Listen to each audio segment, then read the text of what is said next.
1992 July 9, സമയം രാത്രി 10 മണി. ഒരു തീവണ്ടി യാത്ര. കേരള അതിർത്തി കടന്ന് തീവണ്ടി തമിഴ്നാട്ടിലൂടെ കുതിച്ചുകൊണ്ടിരുന്നു. Sir, ticket. TTRന്റെ ശബ്ദം കേട്ടാണ് അയാൾ ഉറക്കത്തിൽ നിന്നും ഉണർന്നത്. തല വെച്ചിരുന്ന തോൾസഞ്ചി തുറന്ന് ടിക്കറ്റ് പുറത്തെടുത്തു. സർ, നിങ്ങൾ മലയാളം നോവലിസ്റ്റ് അല്ലേ? TTRന്റെ ചോദ്യം കേട്ട് അയാൾ അത്ഭുതത്തോടെ നോക്കി. എന്നെ അറിയുമോ? എന്ത് ചോദ്യമാണ് സർ, എൻ്റെ ഭാര്യ താങ്കളുടെ ഒരു ആരാധികയാണ്. ചിരിച്ചുകൊണ്ട് അയാൾ ടിക്കറ്റ് TTRക്ക് കൊടുത്തു. സാർ, ഇപ്പോൾ നോവലൊന്നും എഴുതാറില്ലേ? കഴിഞ്ഞ ആഴ്ച നിങ്ങളുടെ ഫോട്ടോ വീക്ക്ലിയിൽ കണ്ടിരുന്നു. ഇപ്പോൾ എങ്ങോട്ട് പോകുന്നു? ഒറ്റ ശ്വാസത്തിലാണ് അയാൾ അത് പറഞ്ഞു തീർത്തത്. സേലം. പുതിയ കഥയുടെ ആവശ്യത്തിന് വേണ്ടി പോവുകയാണ്.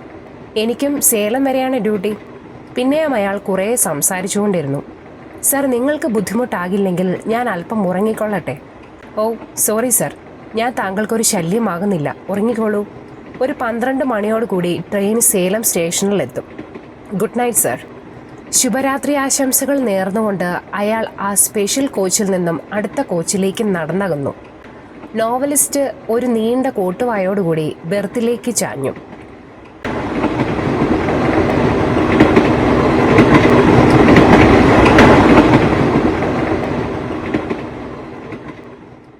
അഭിനവ് സുധാകർ, അതാണ് അയാളുടെ പേര്. പ്രായം 29 തികയുന്നു. അവിവാഹിതൻ, അനാഥൻ.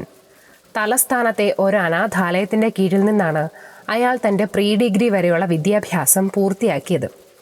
പിന്നീട് ചെറിയ ചെറിയ ജോലികൾ ചെയ്ത് സ്വന്തം കാലിൽ നിലയുറപ്പിക്കാനുള്ള പരക്കം പാച്ചിലായിരുന്നു.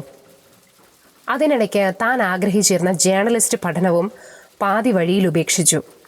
10ാം ക്ലാസ്സിൽ പഠിച്ചിരുന്ന കാലത്ത് സ്കൂൾ മാഗസിനിൽ എഴുതിയ ഒരു ചെറുകഥ വിദ്യാലയ ശ്രദ്ധ നേടിയതാവും അയാളെ ഒരു എഴുത്തുകാരനാകാൻ പ്രേരിപ്പിച്ചത്.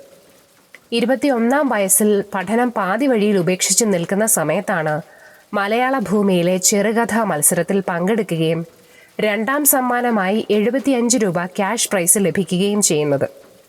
പിന്നീട് എഴുത്തിനെ ജീവിതമാർഗമാക്കുവാൻ അയാൾ തീരുമാനിച്ചു. തൻ്റെ ആദ്യ നോവൽ മലയാള ഭൂമിക്ക് തന്നെ അയാൾ അയച്ചു കൊടുത്തു. അക്കാലത്തെ പ്രശസ്ത വാരികയായിരുന്നു മലയാള ഭൂമി. പക്ഷേ തൻ്റെ നോവലിനെക്കുറിച്ച് മറുപടിയൊന്നും കിട്ടാത്തതിനെ തുടർന്ന് അഭിനവ് വിഷമത്തിലായി. അതിനുശേഷം അതേ നോവൽ മറ്റൊരു വാരികയ്ക്ക് അയച്ചു കൊടുത്തു. ജനശ്രദ്ധ തീരെ കുറവുള്ള ആ വാരിക വളരെ സാമ്പത്തിക പിരിമുറുക്കത്തിലായിരുന്നു എന്ന് വേണമെങ്കിൽ പറയാം. ആ അവസരത്തിൽ പുതിയൊരു നോവൽ പ്രസിദ്ധീകരിക്കുക എന്നുള്ളത് അവർക്കൊരു വെല്ലുവിളി തന്നെയായിരുന്നു. അതും ആരും ഇതുവരെ കേട്ടിട്ട് പോലുമില്ലാത്ത പുതിയ എഴുത്തുകാരനും. അഭിനവിൻ്റെ നോവലിൻ്റെ പ്രത്യേകതകൾ ആ വാരികയുടെ എഡിറ്ററെ വല്ലാതെ സ്വാധീനിച്ചിരുന്നു.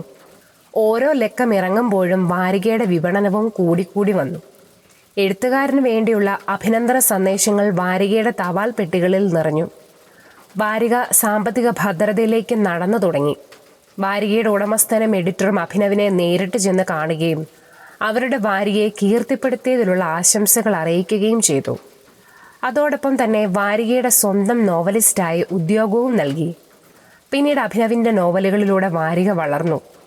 അഭിനവിന് വേണ്ടി മാത്രമായി വാരികയിൽ പ്രത്യേക പംക്തികൾ തുടങ്ങി. എല്ലാം വിജയം കണ്ടു.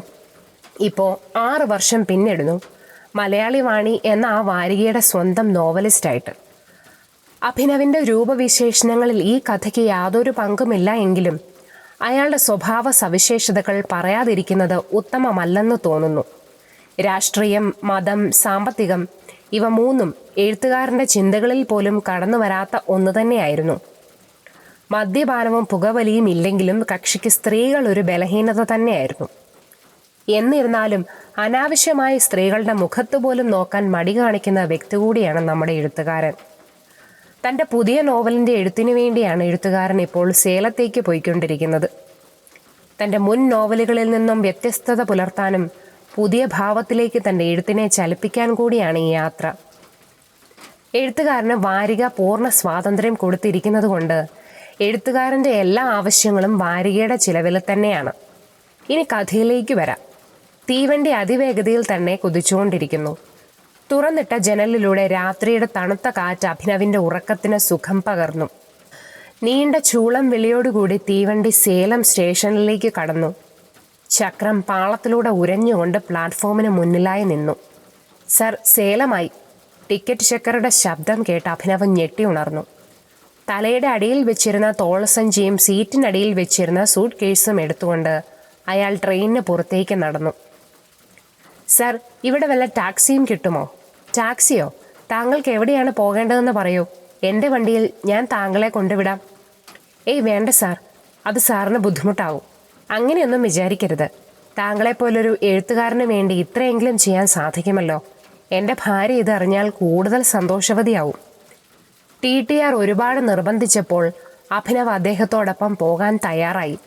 സാറിന് എങ്ങോട്ടാ പോകേണ്ടത്? പാർക്കിംഗ് ഷെഡിലേക്ക് നടക്കുന്നതിനിടയിൽ TTR ചോദിച്ചു. മാരിപുരം.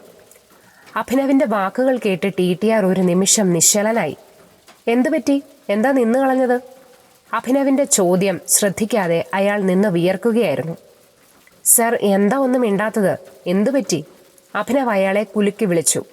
സർ, വേണ്ട സർ, ഈ അസമയത്ത് അങ്ങോട്ട് പോകുന്നത് നല്ലതല്ല. അയാളുടെ ശബ്ദത്തിൽ ഭയം നിറഞ്ഞിരുന്നു. അതെന്താ സർ? അഭിനവ് അല്പം ആകാംക്ഷ കലർത്തിക്കൊണ്ട് ചോദിച്ചു. സർ, മാരിപുരം അത്ര നല്ല സ്ഥലമൊന്നുമല്ല. സന്ധ്യ കഴിഞ്ഞാൽ ആരും ആ വഴിയിലൂടെ പോകാറില്ല. അത് പറയുമ്പോഴും അയാളുടെ കണ്ണുകളിൽ ഭയം നിറഞ്ഞിരുന്നു. അപ്പം അവിടുത്തെ നിവാസികളൊക്കെ? സാർ വിചാരിക്കും പോലെ അവിടെ ഒത്തിരി പേരൊന്നുമില്ല. 100 വീടുകളുണ്ടെങ്കിലും അതിൽ പാതിയും ആൾതാമസമില്ല. എല്ലാവരും പേടിച്ച് മറ്റ് ഗ്രാമങ്ങളിലേക്ക് കുടിയേറി. അഭിനവ് ചിന്തകളിലേക്ക് മുഴുകി. വരൂ സർ, നമുക്ക് എൻ്റെ വീട്ടിലേക്ക് പോകാം. നാളെ രാവിലെ സാറിന് മാരിപുരത്തേക്ക് പോകാം. അയ്യോ, അത് വേണ്ട. ഞാൻ താങ്കൾക്കൊരു ശല്യമാകും. ഞാനൊരു ടാക്സി വിളിച്ചു പോയിക്കോളാം. അങ്ങനെയൊന്നുമില്ല സാർ, എനിക്ക് സന്തോഷം മാത്രമേ ഉള്ളൂ. പിന്നെ ഈ സമയത്ത് ടാക്സി പോയിട്ട് ഒരു ഓട്ടോറിക്ഷ പോലും അങ്ങോട്ട് പോകില്ല. എങ്കിൽ എന്നെ ഏതെങ്കിലും ലോഡ്ജിലാക്കിയാൽ മതി. പറ്റില്ല സാർ. സാർ നോ പറയരുത് പ്ലീസ്. ഒരു വായനക്കാരൻ്റെ ആഗ്രഹമാണ്. ഓക്കെ, ആദ്യം ഈ സാറ് വിളി ഒന്ന് നിർത്താമോ? എന്നെ അടുത്തറിയുന്നവർ എന്നെ അഭി എന്നാണ് വിളിക്കാറ്. താങ്കൾക്കും എന്നെ അങ്ങനെ വിളിക്കാം. ശരി സാർ. ഓ സോറി അഭി. ഇരുവരിലും ഒരു ചെറു പുഞ്ചിരി വിടർന്നു. ക്ഷമിക്കണം, ഇത്രയായിട്ടും ഞാൻ താങ്കളുടെ പേര് ചോദിക്കാൻ മറന്നു. എൻ്റെ പേര് ശ്രീറാം. എങ്കിൽ ഞാൻ നിങ്ങളെ റാമെന്ന് വിളിക്കാം. റാം ചിരിച്ചുകൊണ്ട് തൻ്റെ വണ്ടിയുടെ അടുത്തേക്ക് നടന്നു. ഒരു ചേതക് സ്കൂട്ടറായിരുന്നു. പിന്നീട് ഒട്ടും താമസിക്കാതെ അവർ റാമിൻ്റെ വീട്ടിലേക്കുള്ള യാത്ര തുടങ്ങി. അഭി എന്തിനാ മാരിപുരത്തേക്ക് പോകുന്നത്? എൻ്റെ പുതിയ കഥ അവിടെയാണുള്ളത്. കഴിഞ്ഞ മാസം എൻ്റെ ഒരു സ്നേഹിതൻ വഴിയാണ് ഈ ഗ്രാമത്തെക്കുറിച്ച് അറിയുന്നത്.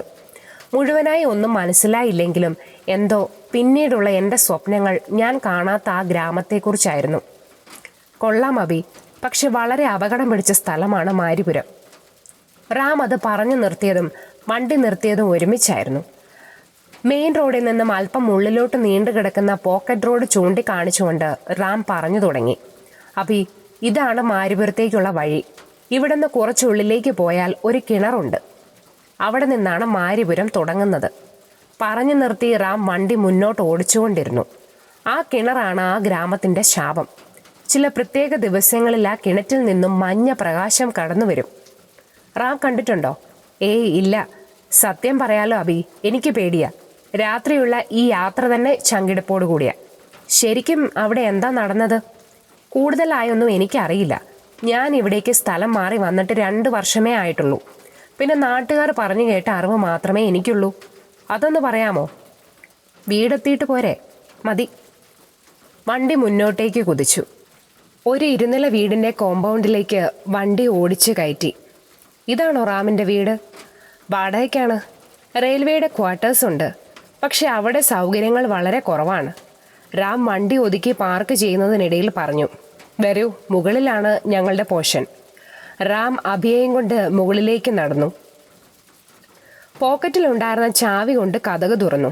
അപ്പോൾ റാമിൻ്റെ ഭാര്യ ഇവിടെ ഇല്ലേ? ഉണ്ട്. അവൾ നല്ല ഉറക്കത്തിലാവും. രാത്രി ഡ്യൂട്ടി ഉള്ളപ്പോൾ അവളുടെ ഉറക്കം കളയണ്ടെന്ന് കരുതി ഒരു സ്പെയർ കീ ഞാൻ സൂക്ഷിക്കും. ഒരു കണക്കിന് അവൾ ഉറങ്ങുന്നതാണ് നല്ലത്. അല്ലെങ്കിൽ ഇന്ന് അഭിയുടെ ഉറക്കം കഷ്ടത്തിലാകും. മറുപടിയായി ചെറു പുഞ്ചിരി സമ്മാനിച്ചുകൊണ്ട് അഭി അകത്തേക്ക് കടന്നു. കുളിച്ചിട്ട് വന്നാൽ നമുക്ക് വല്ലതും കഴിക്കാം. കാര്യമായി ഒന്നും കാണില്ല, എങ്കിലും ഉള്ളതുകൊണ്ട് ഇന്ന് തൃപ്തിപ്പെടണം. എനിക്കൊന്നും വേണമെന്നില്ല റാം, ഒന്നുറങ്ങണം, അത്ര തന്നെ. എങ്കിൽ ഈ മുറിയിൽ കിടന്നോളൂ. മോളൂൻ്റെ മുറിയാ. അവളെ ഇന്നലെ അച്ഛനും അമ്മയും വന്ന് നാട്ടിലേക്ക് കൊണ്ടുപോയി. റാം, ഞാൻ ചോദിച്ച കാര്യം ഇതുവരെ പറഞ്ഞില്ല. അഭി ഇപ്പോൾ പോയി കിടന്നുറങ്ങൂ. നമുക്ക് നാളെ സംസാരിക്കാം. കാരണം അത് പറഞ്ഞാൽ പേടി കൊണ്ട് ഇന്ന് ഉറങ്ങാൻ കഴിയില്ല. ശരി Ram, good night. Sorry, good morning. പാത്രം നിലത്ത് വീഴുന്ന ശബ്ദം കേട്ടാണ് അഭി കണ്ണു തുറന്നത്. മുറിയിലാകെ സാമ്പ്രാണിയുടെ പുകയും ഗന്ധവും. കിടന്നിരുന്ന മുറിയിൽ നിന്നും അഭി സ്വീകരണ മുറിയിലേക്ക് നടന്നു. മുറി ആകെ മാറിയിരിക്കുന്നു. ഇന്നലെ അലസമായി കിടന്നിരുന്ന മേശയും കസേരയും എല്ലാം വൃത്തിയിലും ഭംഗിയിലും അടുക്കി വെച്ചിരിക്കുന്നു. വ്യത്യസ്തമായ ചില പുസ്തകങ്ങൾ കണ്ടു അഭി മേശയുടെ അടുത്തേക്ക് നടന്നു. അത് താൻ മലയാള വാണിയിൽ എഴുതിയിരുന്ന നോവലുകളായിരുന്നു. ഓരോ വാരത്തിലെയും ഭാഗങ്ങൾ വെട്ടി ഒട്ടിച്ച് നോവലിൻ്റെ സമ്പൂർണമായ പതിപ്പുകൾ. അതിൻ്റെ പുറം ചട്ടകൾ അതിമനോഹരമായി തന്നെ രൂപകൽപ്പന ചെയ്തിരുന്നു. അഭി ഉണർന്നോ? വരൂ, നമുക്ക് ചായ കുടിക്കാം. റാമിൻ്റെ ശബ്ദം കേട്ട് അഭി തിരിഞ്ഞു നോക്കി. ഇതൊക്കെ? ആശ്ചര്യത്തോടുകൂടി അഭി റാമിനോട് ചോദിച്ചു. അതൊക്കെ എൻ്റെ ശ്രീമതിയുടെ കരവിരുതാണ്. ഞാൻ പറഞ്ഞില്ലേ അവൾ താങ്കളുടെ ഒരു വലിയ ആരാധികയാണെന്ന്. ആ, എന്നിട്ട് ഭവതിയെ ഇതുവരെ കണ്ടില്ല. ശോഭയെ, അഭി ഉണർന്നു, ചായ കൊണ്ടുവരൂ. കേൾക്കേണ്ട താമസം ശോഭ അടുക്കളയിൽ നിന്നും ചായയുമായി വന്നു. അവളുടെ മുഖം പുഞ്ചിരിയാൽ സുന്ദരമായിരുന്നു. അഭി, ഇതാണ് ഞാൻ പറഞ്ഞ കക്ഷി. റാം ഭാര്യയെ ഒരു നർമ്മത്തോടുകൂടി അഭിക്ക് പരിചയപ്പെടുത്തി. കൊള്ളാം കേട്ടോ ഈ പുസ്തകങ്ങളുടെ പുറം ചിത്രങ്ങൾ. ഇത് നിങ്ങൾ വരച്ചതാണോ? അതെ, അത് മാത്രമല്ല. അവൾ ഉത്സാഹത്തോടെ മേശയുടെ വലിപ്പ് തുറന്ന് ചുരുട്ടി വെച്ചിരുന്ന ഒരു ചാർട്ട് ഷീറ്റ് എടുത്തു. അത് തുറക്കുമ്പോൾ അവളുടെ മുഖം സന്തോഷം കൊണ്ടും ആകാംക്ഷ കൊണ്ടും പ്രകാശിച്ചിരുന്നു. അത് അവൾ വരച്ച അഭിനവിൻ്റെ പെൻസിൽ ഡ്രോയിങ് ആയിരുന്നു. അഭിയുടെ കണ്ണുകൾ കൗതുകത്താൽ വിടർന്നു. നിങ്ങൾക്ക് വിരോധമില്ലെങ്കിൽ ഈ ചിത്രം ഞാൻ എടുത്തോട്ടെ? ശോഭ സന്തോഷത്തോടെ സമ്മതം മൂളി. അഭി താൻ കിടന്നിരുന്ന മുറിയിൽ നിന്നും അവൻ്റെ തോൾസഞ്ചി എടുത്തുകൊണ്ടുവന്നു. അതിൽ നിന്നും ക്യാമറ പുറത്തെടുത്തുകൊണ്ട് ശോഭ തയ്യാറാക്കിയ പുസ്തകങ്ങളുടെ പുറം ചിത്രം ക്യാമറയിൽ പകർത്തി. എൻ്റെ നോവലുകൾ ഞാൻ പുസ്തക രൂപത്തിലേക്ക് മാറ്റുവാൻ തീരുമാനിച്ചു. അതിൻ്റെ പുറം ചട്ടകൾക്ക് ഇതിലും മികച്ച ചിത്രങ്ങൾ ലഭിക്കുമെന്ന് എനിക്ക് തോന്നുന്നില്ല. അവർ പിന്നെയും ഒരുപാട് സംസാരിച്ചു. ശോഭയുടെയും റാമിൻ്റെയും പ്രണയവിവാഹത്തെക്കുറിച്ചും അവരുടെ നാടായ പാലക്കാടിനെക്കുറിച്ചും ശോഭ വാതോരാതെ സംസാരിച്ചുകൊണ്ടിരുന്നു. തമിഴ്നാട്ടിൽ മലയാളവാണി എന്ന വാരിക വിതരണം ചെയ്യുന്നില്ലെങ്കിലും എല്ലാ മാസവും മുടങ്ങാതെ നാട്ടിൽ നിന്നും തപാൽ മുഖേന ശോഭ വാരിക സ്വന്തമാക്കിയിരുന്നു. തൻ്റെ മകളായ രേവതിയെക്കുറിച്ചും അവൾക്ക് എഴുത്തിനോടുള്ള താല്പര്യത്തെക്കുറിച്ചും അങ്ങനെ ഒരുപാട് കാര്യങ്ങൾ നിമിഷ നേരം കൊണ്ട് ശോഭ പറഞ്ഞു തീർത്തു. ശോഭയുടെ സംഭാഷണം നീണ്ടുപോകുന്നത് മനസ്സിലാക്കിയ റാം തന്ത്രപൂർവം അവളെ അടുക്കളയിലേക്ക് കുടിയേറ്റി. അഭി, കുളിച്ചിട്ട് വരൂ, അപ്പോഴേക്കും പ്രാതൽ തയ്യാറാകും. റാം കുളിമുറി കാണിച്ചു കൊടുത്തുകൊണ്ട് പുറത്തേക്കിറങ്ങി. വിശാലമായ കുളിക്ക് ശേഷം മാരിപുരത്തേക്ക് പോകാനുള്ള തയ്യാറെടുപ്പുകൾ നടത്തുകയായിരുന്നു അഭി. അഭി, മാരിപുരത്തേക്കാണോ പോകുന്നത്? ശോഭയുടെ വാക്കുകൾ കേട്ട് അഭി തിരിഞ്ഞു നോക്കി. അതെ. വേണ്ട അഭി, അവിടെ അത്ര സുരക്ഷിതമല്ല. കഴിഞ്ഞ ആഴ്ച കൂടി അവിടെ ഒരു ദുർമരണം നടന്നതേ ഉള്ളൂ. ഒരു അപേക്ഷ എന്നോണം ശോഭ പറഞ്ഞു നിർത്തി. നിങ്ങൾ എന്തിനാണ് ഇങ്ങനെ പേടിക്കുന്നത്? ഈ പ്രേതത്തിലും ദൈവത്തിലും ഒന്നും എനിക്ക് വിശ്വാസമില്ല. എന്തായാലും ഞാൻ ഉറപ്പിച്ചു കഴിഞ്ഞു. ശോഭയുടെ മുഖം ഇരുണ്ട കാർമേഘം പോലെ മൂടപ്പെട്ടു. വരൂ, ഭക്ഷണം തയ്യാറായിരിക്കുന്നു. ഒരു നീരസത്തോടു കൂടിയാണ് ശോഭ അത് പറഞ്ഞത്. റാം എവിടെ? അഭി ഇരുന്നോളൂ, ഇവിടെ അടുത്ത് എവിടെയോ പോയതാണ്. ശോഭ ഭക്ഷണം വിളമ്പുന്നതിനിടയിൽ റാം ഹാജരായി. എവിടെയായിരുന്നു? ഞാൻ എൻ്റെ ഒരു സ്നേഹിതനെ കാണാൻ പോയതാ. എങ്കിൽ നമുക്ക് കഴിച്ചു തുടങ്ങാം. മേശയ്ക്ക് മുന്നിലുള്ള കസേര വലിച്ചിട്ടിരുന്നു കൊണ്ട് റാം മറുപടി പറഞ്ഞു. ഭക്ഷണം കഴിക്കുന്നതിനിടയിലും അഭി ശോഭയുടെ മുഖം ശ്രദ്ധിച്ചു. അവളുടെ മുഖം പരിഭവത്താൽ മൂടി നിന്നു. റാം പറഞ്ഞില്ല മാരിപുരത്തെ വിശേഷകഥകൾ. റാം ഭക്ഷണം കഴിക്കുന്നതിൽ നിന്നും നിശ്ചലനായി. ഞാൻ എന്തു പറയാനാണ് അഭി? ഞാൻ വേണ്ടാന്ന് പറഞ്ഞാലും നിങ്ങൾ അവിടെ പോകും. ഇതെൻ്റെ ജോലിയുടെ ഭാഗമാണ് റാം. എന്നെ വിഷമിപ്പിക്കരുത്. ചുരുങ്ങിയ സമയം കൊണ്ട് നിങ്ങൾ രണ്ടുപേരും എൻ്റെ സുഹൃത്തുക്കളായിരിക്കുന്നു. എൻ്റെ ആഗ്രഹത്തിന് എതിരെ നിൽക്കരുത്. വേണ്ട റാം, നിർബന്ധിക്കേണ്ട. അഭിയുടെ ഇഷ്ടം പോലെ ചെയ്യട്ടെ. ശോഭയാണ് മറുപടി പറഞ്ഞത്. അഭി, മാരിപുരത്തെക്കുറിച്ച് ഞങ്ങൾ അറിഞ്ഞിരിക്കുന്നത് സത്യമാണോ എന്നറിയില്ല. എങ്കിലും ഇവിടുത്തെ ജനങ്ങളെപ്പോലെ ഞങ്ങളും എല്ലാം വിശ്വസിക്കുന്നു. അഭി റാമിൻ്റെ വാക്കുകൾ ശ്രദ്ധയോടെ ശ്രവിച്ചു. 10-20 വർഷങ്ങൾക്ക് മുൻപ് ആ നാട്ടിലെ ഒരു പെൺകുട്ടി ആ കിണറ്റിൽ വീണ് മരിച്ചു. ആരോ തള്ളിയിട്ടതാണെന്നും സ്വയം ചാടി മരിച്ചതാണെന്നും പറയുന്നുണ്ട്. എന്തൊക്കെ ആയാലും ആ പെൺകുട്ടിയുടെ മരണത്തിന് ശേഷം ആ ഗ്രാമം ഗതി പിടിച്ചിട്ടില്ല. രാത്രികാലങ്ങളിൽ ഇടത് കാലിൽ മുടന്തുള്ള ആ പെൺകുട്ടിയെ പലരും കണ്ടിട്ടുണ്ട്. പറഞ്ഞു തീർന്നപ്പോൾ റാമിന്റെ ശരീരം രോമാഞ്ചത്താൽ വിറകൊണ്ടു. ഭക്ഷണത്തിന് ശേഷം ശോഭയോട് യാത്ര പറഞ്ഞ് ഇരുവരും മാരിപുരത്തേക്ക് പുറപ്പെട്ടു. ശോഭയുടെ മുഖം അപ്പോഴും നിരാശാഭരിതമായി കാണപ്പെട്ടു. റാമിന്റെ ചേതക് സ്കൂട്ടർ വീടിന്റെ കോമ്പൗണ്ടും കടന്ന് പുറത്തോട്ട് നീങ്ങി. ഞങ്ങൾ ഇത്രയൊക്കെ പറഞ്ഞിട്ടും അഭിക്ക് ഭയം തോന്നുന്നില്ലേ? റാമിന്റെ ചോദ്യം കേട്ട് അഭിക്ക് ചിരിക്കാനാണ് തോന്നിയത്. എനിക്ക് പേടിയുണ്ട് റാം, പക്ഷെ അതൊരിക്കലും കാണാത്ത പ്രേതപിശാചുക്കളെ ഓർത്തല്ല. ഞാൻ പറഞ്ഞത് വിശ്വസിക്കുന്നതും വിശ്വസിക്കാതിരിക്കുന്നതും അഭിയുടെ ഇഷ്ടം. പക്ഷേ ഒരപേക്ഷയുണ്ട്, സന്ധ്യ കഴിഞ്ഞുള്ള യാത്ര ഒഴിവാക്കണം. റാമിന്റെ വാക്കുകൾക്ക് ഒരു ജ്യേഷ്ഠന്റെ കരുതലുണ്ടായിരുന്നു. സ്കൂട്ടർ മാരിപുരത്തേക്കുള്ള പോക്കറ്റ് റോഡിലേക്ക് കയറി. കുറച്ചു ദൂരം ചെന്നപ്പോൾ വണ്ടി നിന്നു. അഭി, അതാണ് മാരിപുരം. ഇവിടെ താമസിക്കാൻ ഒരു വീട് ഞാൻ റെഡിയാക്കിയിട്ടുണ്ട്. സഹായത്തിന് ഒരാളും കാണും. അതെപ്പോ? ഇന്ന് രാവിലെ ഞാൻ ഇവിടെ വന്ന് എല്ലാം ശരിയാക്കി. എനിക്ക് പരിചയമുള്ള ഒരു പോർട്ടർ ഇവിടെയാണ് താമസിക്കുന്നത്. ഇതിനൊക്കെ എങ്ങനെയാണ് റാം ഞാൻ നിങ്ങളോട് നന്ദി പറയുക? നന്ദിയുടെ ആവശ്യമൊന്നുമില്ല. എങ്കിലും ഒറ്റയ്ക്ക് നിങ്ങൾ ഇവിടെ താമസിക്കുന്നതിൽ എനിക്ക് നല്ല പേടിയുണ്ട്. വരൂ, നമുക്ക് നടക്കാം. സ്കൂട്ടർ വഴിയരികിലെ ഒരു മരത്തിനടിയിൽ വെച്ചിട്ട് അവർ മുന്നോട്ട് നടന്നു. ഒരു ചെറിയ മണൽപാതയായിരുന്നു അത്. പകൽ സമയത്ത് പോലും ഭീതി ജനിപ്പിക്കുന്ന ഇടം. കുറച്ച് മുമ്പോട്ട് ചെന്നപ്പോൾ ഒരു വലിയ പറമ്പ്, മുന്നിലായി ഒരു വലിയ കിണറും. കുഴമണ്ണ് നിറഞ്ഞ ആ പറമ്പിന് മറുവശത്തായി ഏതാനും വീടുകൾ. ചെങ്കൽ കൊണ്ടുള്ള ഭിത്തിയും ഓലമേഞ്ഞ മേൽക്കൂരയുമുള്ള ആ വീടുകൾ എല്ലാം കാഴ്ചയ്ക്ക് ഒരുപോലെയായിരുന്നു. അഭി, ഇതാണ് ഞാൻ പറഞ്ഞ കിണർ. കിണറിനെ ചൂണ്ടിക്കാണിച്ചുകൊണ്ട് റാം പറഞ്ഞു. അഭി പതിയെ കിണറിനടുത്തേക്ക് നടന്നു. വേണ്ട അഭി, അതിൻ്റെ ചുറ്റുമതിലൊക്കെ ഇളകിയിരിക്കുക. റാം അഭിയെ തടഞ്ഞു. റാമിനെ നോക്കി ഒന്ന് പുഞ്ചിരിച്ച് അഭി തിരിച്ചു നടന്നു. ഹേയ് പാണ്ഡി! റാം പറമ്പിന് മറുവശത്തേക്ക് നോക്കി കൈകൊട്ടി വിളിച്ചു. അവിടെ ഒരു വീടിന്റെ മുന്നിൽ എന്തോ ജോലി ചെയ്തുകൊണ്ടിരുന്ന കറുത്ത് തടിച്ച ഒരു യുവാവ് അവർക്കടുത്തേക്ക് നടന്നു വന്നു. ഇത് പാണ്ഡി, ഞാൻ പറഞ്ഞ പോർട്ടറുടെ മകനാണ്. അഭിക്ക് എന്താവശ്യമുണ്ടെങ്കിലും ഇവനോട് പറഞ്ഞാൽ മതി. തമിഴനാ, പക്ഷെ മലയാളം അറിയാം. സ്യൂട്ട് കേസ് കൊടുങ്ക സാർ. പാണ്ഡി വന്നതും അഭിയുടെ കയ്യിലുണ്ടായിരുന്ന സൂട്ട് കേസും വാങ്ങി മുന്നോട്ട് നടന്നു. ഒരു നിമിഷം. അഭി തോൾ സഞ്ചിയിൽ നിന്നും ക്യാമറ എടുത്ത് കിണറിൻ്റെയും ചുറ്റുവട്ടത്തെയും കുറച്ച് ചിത്രങ്ങൾ ശേഖരിച്ചു. പാണ്ഡിയുടെ പിന്നാലെ നടന്നു. ആ, ഒരു കാര്യം പറയാൻ മറന്നു. ഇവിടെ കറണ്ടില്ല കേട്ടോ. അതൊന്നും സാരമില്ല റാം, ഞാനിവിടെ സ്ഥിരതാമസത്തിന് വന്നൊന്നുമല്ലല്ലോ. പറമ്പ് കടന്നവർ വീടിന് മുന്നിലെത്തി. സർ, ഇതാ ഉങ്ക വീട്. മാസോ 150 രൂപ വാടക. അഭി പേഴ്സിൽ നിന്നും 100ന്റെ 300 നോട്ടുകൾ എടുത്ത് പാണ്ഡിക്ക് കൊടുത്തു. അത് വാങ്ങി പോക്കറ്റിലിട്ട് പുറത്ത് കിടന്നിരുന്ന കയറ്റുകട്ടിലിൻ്റെ കയറുകൾ ഒന്നുകൂടി മുറുക്കി വീടിനകത്തേക്ക് കൊണ്ടുവച്ചു. അഭി ചുറ്റുമൊന്ന് നോക്കി. കുറച്ചകലെയായി 3-4 വീടുകളുണ്ട്. അവിടെ എങ്ങും ഒരു മനുഷ്യജീവിയെ പോലും കാണാനില്ല. വീടും പരിസരവും ഉപയോഗശൂന്യമായി കാട് പിടിച്ചു കിടക്കുന്നു. ഈ പാണ്ഡ്യയുടെ വീട് എവിടെയാ? അവൻ്റെ വീട് ഇതിൻ്റെ പുറകിലാ. അഭിയുടെ വീടിൻ്റെ പിന്നിലേക്ക് ചൂണ്ടിക്കാണിച്ചുകൊണ്ട് റാം പറഞ്ഞു. അപ്പോൾ ആ വീടുകളിലൊന്നും ആൾതാമസമില്ലേ? ഞാൻ പറഞ്ഞില്ലേ അഭി, ഇവിടെയുള്ളവരിൽ ഭൂരിഭാഗം പേരും പേടിച്ച് മറ്റ് ഗ്രാമങ്ങളിലേക്ക് പോയി. ഒന്നിനും നിവൃത്തിയില്ലാത്ത കുറച്ച് പാവങ്ങൾ മാത്രമാണ് ഇപ്പോൾ ഇവിടുത്തെ അന്തേവാസികൾ. ഇത് കൊള്ളാം റാം, ഈ വീട് എനിക്ക് ഇഷ്ടമായി. എഴുതാൻ പറ്റിയ അന്തരീക്ഷം. ഞാൻ കുറച്ച് ഉള്ളിലോട്ടുള്ള വീടാണ് അഭിക്ക് വേണ്ടി അന്വേഷിച്ചത്. പക്ഷേ അതിൻ്റെ ഒന്നും ഉടമസ്ഥർ ഇപ്പോൾ സ്ഥലത്തില്ല.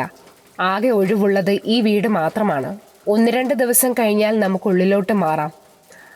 അവിടെ ആകുമ്പോൾ എപ്പോഴും ആളനക്കം ഉണ്ടാവും. അത് സാരമില്ല റാം, ഇത് മതി.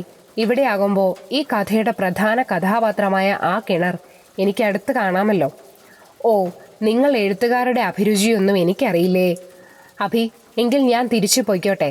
ഡ്യൂട്ടിക്ക് പോകാൻ സമയമാവുന്നു. എങ്കിൽ അങ്ങനെ ആവട്ടെ. ഒരുപാട് നന്ദിയുണ്ട് സുഹൃത്തെ. ഒരു സൗഹൃദാലിംഗനത്തിന് ശേഷം റാം തിരിഞ്ഞു നടന്നു. മണൽപ്പരപ്പും താണ്ടി കിണറിൻ്റെ അരികിലൂടെ ഭയത്തോടെ നടന്നകലുന്ന റാം വഴിമറയും വരെ അഭി നോക്കി നിന്നു. സാർ, പാണ്ഡ്യയുടെ വിളി കേട്ട് അഭി വീടിനകത്തേക്ക് നടന്നു. ഒറ്റമുറിയുള്ള ആ വീട്ടിൽ ഒരു ചെറിയ ഭാഗം പനമ്പുകൊണ്ട് വേർതിരിച്ചിരുന്നു. ഒരു പക്ഷേ അതായിരിക്കും ആ വീട്ടിലെ അടുക്കള. ഒരു കട്ടില് മാത്രമേ ആ വീട്ടിനുള്ളിൽ ഉണ്ടായിരുന്നുള്ളൂ. ഭിത്തിയിലെ ആണിയിൽ തൻ്റെ തോൾസഞ്ചി തൂക്കിയിട്ട് അഭി കട്ടിലിന് മുകളിലിരുന്നു. സാർ, മധ്യാഹ്നം ഉങ്ങൾക്ക് സാപ്പിട എന്നെ വേണം? എന്താ? അഭിക്ക് പാണ്ടി പറഞ്ഞത് മനസ്സിലായില്ല. സാറിന് തമിഴ് അറിയില്ലല്ലേ? ഉച്ചയ്ക്ക് കഴിക്കാൻ എന്താ വേണ്ടത്? ചോറ് മതി. പാണ്ടി മലയാളം നല്ലോണം സംസാരിക്കുന്നുണ്ടല്ലോ. ഞാൻ 10-15 കൊല്ലം കേരളത്തിലായിരുന്നു. എഴുതാനും വായിക്കാനും അറിയില്ല, പറയാനറിയാം. പാണ്ടിയുടെ വീട്ടിൽ ആരൊക്കെയുണ്ട്? ഭാര്യയും മോനും, പിന്നെ അച്ഛൻ. അച്ഛൻ റെയിൽവേയിൽ പോർട്ടറാണ്. എങ്കിൽ പാണ്ടി ഇപ്പോൾ പൊയ്ക്കൊള്ളൂ. ഉച്ചയ്ക്ക് ചോറുമായി വന്നാൽ മതി. പേഴ്സിൽ നിന്നും 50 രൂപ എടുത്തു കൊടുത്തുകൊണ്ട് അഭി പറഞ്ഞു. സാർ, ഇത് കൂടുതലുണ്ടല്ലോ. അത് കയ്യിൽ വെച്ചോളൂ. രാത്രിയിലേക്ക് കൂടി ഉള്ളതാവാം. ബാക്കി എന്തെങ്കിലും ഉണ്ടെങ്കിൽ കയ്യിൽ വെച്ചോളൂ. ശരി സാർ. എന്തേലും ആവശ്യമുണ്ടെങ്കിൽ ഒന്ന് നീട്ടി വിളിച്ചാൽ മതി. സന്തോഷത്താൽ തലയും ചൊറിഞ്ഞുകൊണ്ട് അവൻ പുറത്തേക്ക് നടന്നു. അഭി കട്ടിലിൽ ഇരുന്നു കൊണ്ട് തന്നെ ജനലിലൂടെ പുറത്തേക്ക് നോക്കി. വിശാലമായ മണൽ പരപ്പുകൾക്കപ്പുറം ഒരു ഗ്രാമത്തെ ഭീതിയുടെ മുൾമുനയിൽ നിർത്തുന്ന കിണർ. നിഗൂഢതകൾ ഒളിപ്പിച്ചുകൊണ്ട് ആ കിണർ അവനെ നോക്കി ചിരിക്കുന്നത് പോലെ അവന് തോന്നി. പുതിയ വീടിന്റെ അന്തരീക്ഷം അഭിക്ക് നന്നേ ബോധിച്ചിരുന്നു. വ്യത്യസ്തമായൊരു ജീവിതാനുഭവം ലഭിക്കുമെന്നവൻ ഉറപ്പിച്ചു. അഭി പതിയെ വീടിന് പുറത്തേക്കിറങ്ങി. പരിസര പ്രദേശം കാര്യമായി തന്നെ നിരീക്ഷിച്ചു. സൂര്യതാപത്താൽ ഉണങ്ങിപ്പഴുത്ത മണൽത്തരികളുടെ മണമായിരുന്നു അവിടുത്തെ കാറ്റിന്. വീടിന്റെ വലതുവശത്ത് ഉണങ്ങിയ കുറെ മരങ്ങൾ നിറഞ്ഞ കാടാണ്. അതിനിടയിൽ കുറച്ച് ഉണങ്ങിയ നീളൻ പുൽച്ചെടികൾ. കൊടും വരൾച്ചയ്ക്ക് ഉദാഹരണമാണ് ഈ ഗ്രാമം എന്നതിൽ മറ്റൊരു വസ്തുതയുടെയും ആവശ്യകതയില്ല. രാത്രിയിൽ ഇവിടം ഇതിലേറെ ഭയാനകമായിരിക്കും എന്നവൻ ഊഹിച്ചു. ഇടതുവശത്ത് കണ്ണെത്താ ദൂരത്തോളം പരന്നു കിടക്കുന്ന മണൽപ്പരപ്പ്. അവിടെവിടെയായി ഇല പൊഴിഞ്ഞു നിൽക്കുന്ന ചെറുമരങ്ങൾ.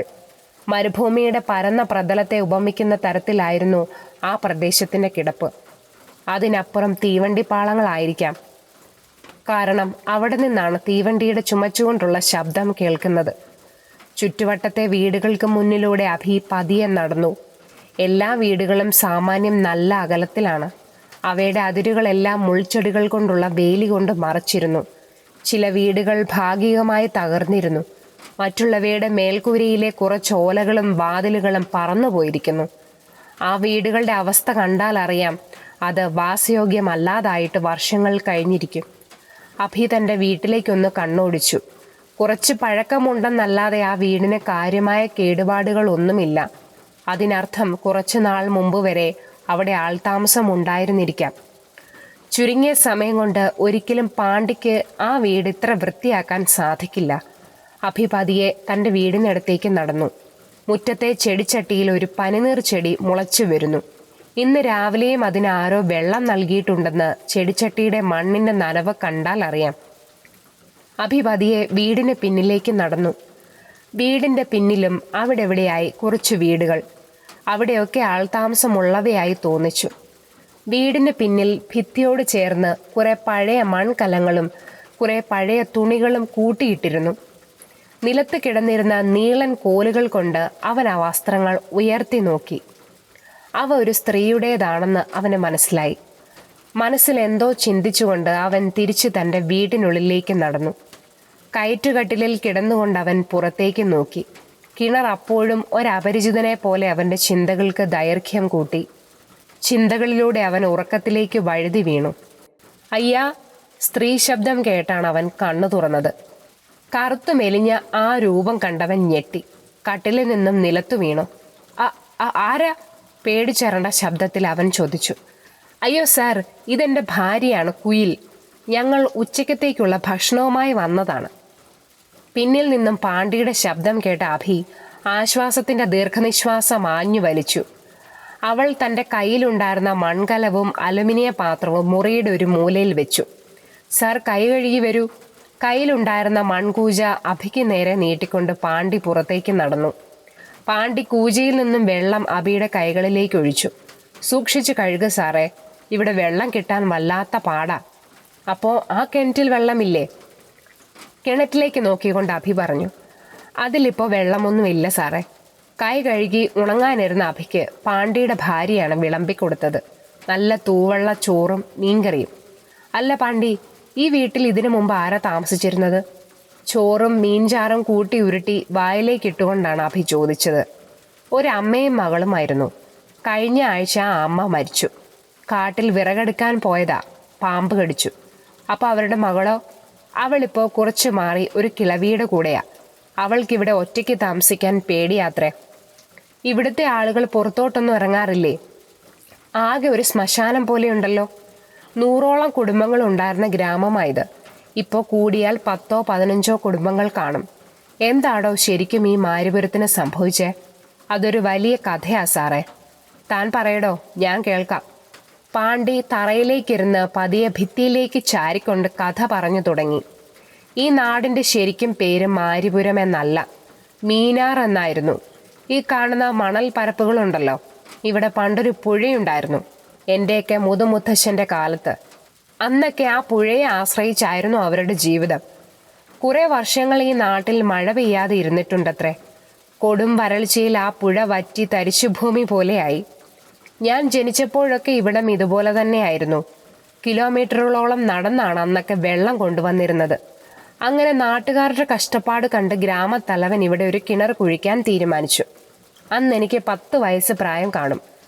കേരളത്തിൽ നിന്ന് അന്ന് 2 പേരാണ് നീരോട്ടം ഗണിച്ച് അവിടെ ആ കിണർ കുഴിച്ചത്. അന്ന് ഞാനാണ് അവരെ സഹായിക്കാൻ കൂടെ നിന്നത്. 24 കോൽ ആഴത്തിലും 3 മീറ്റർ ചുറ്റളവിലുമായാണ് കിണർ പണിതത്. കിണർ പണി കഴിഞ്ഞപ്പോൾ അവരെന്നോട് ചോദിച്ചു അവരോടൊപ്പം കൂടുന്നോന്ന്. അങ്ങനെ ഞാൻ അവരോടൊപ്പം കേരളത്തിലോട്ട് പോയി. പിന്നെ ഒരു 15 വർഷം കഴിഞ്ഞാണ് ഞാൻ തിരിച്ചു വന്നത്. അപ്പോഴേക്കും ഈ നാടാകെ മാറിയിരുന്നു. എല്ലാവരുടെയും മുഖത്ത് ഭയം മാത്രം. പറഞ്ഞു നിർത്തിയപ്പോൾ പാണ്ഡിയുടെ കണ്ണിലും ആ ഭയം അഭി ശ്രദ്ധിച്ചു. എന്നിട്ട് പിന്നെ എന്തുണ്ടായി? അഭി ആകാംക്ഷയോടെ ചോദിച്ചു.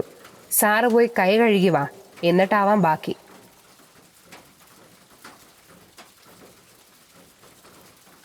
കഥ കേൾക്കാനുള്ള ഉത്സാഹത്തിൽ അഭി പെട്ടെന്ന് തന്നെ കൈ കഴുകി കട്ടിലിന് ചുവട്ടിൽ പാണ്ഡിക്ക് അഭിമുഖമായി ഇരുന്നു.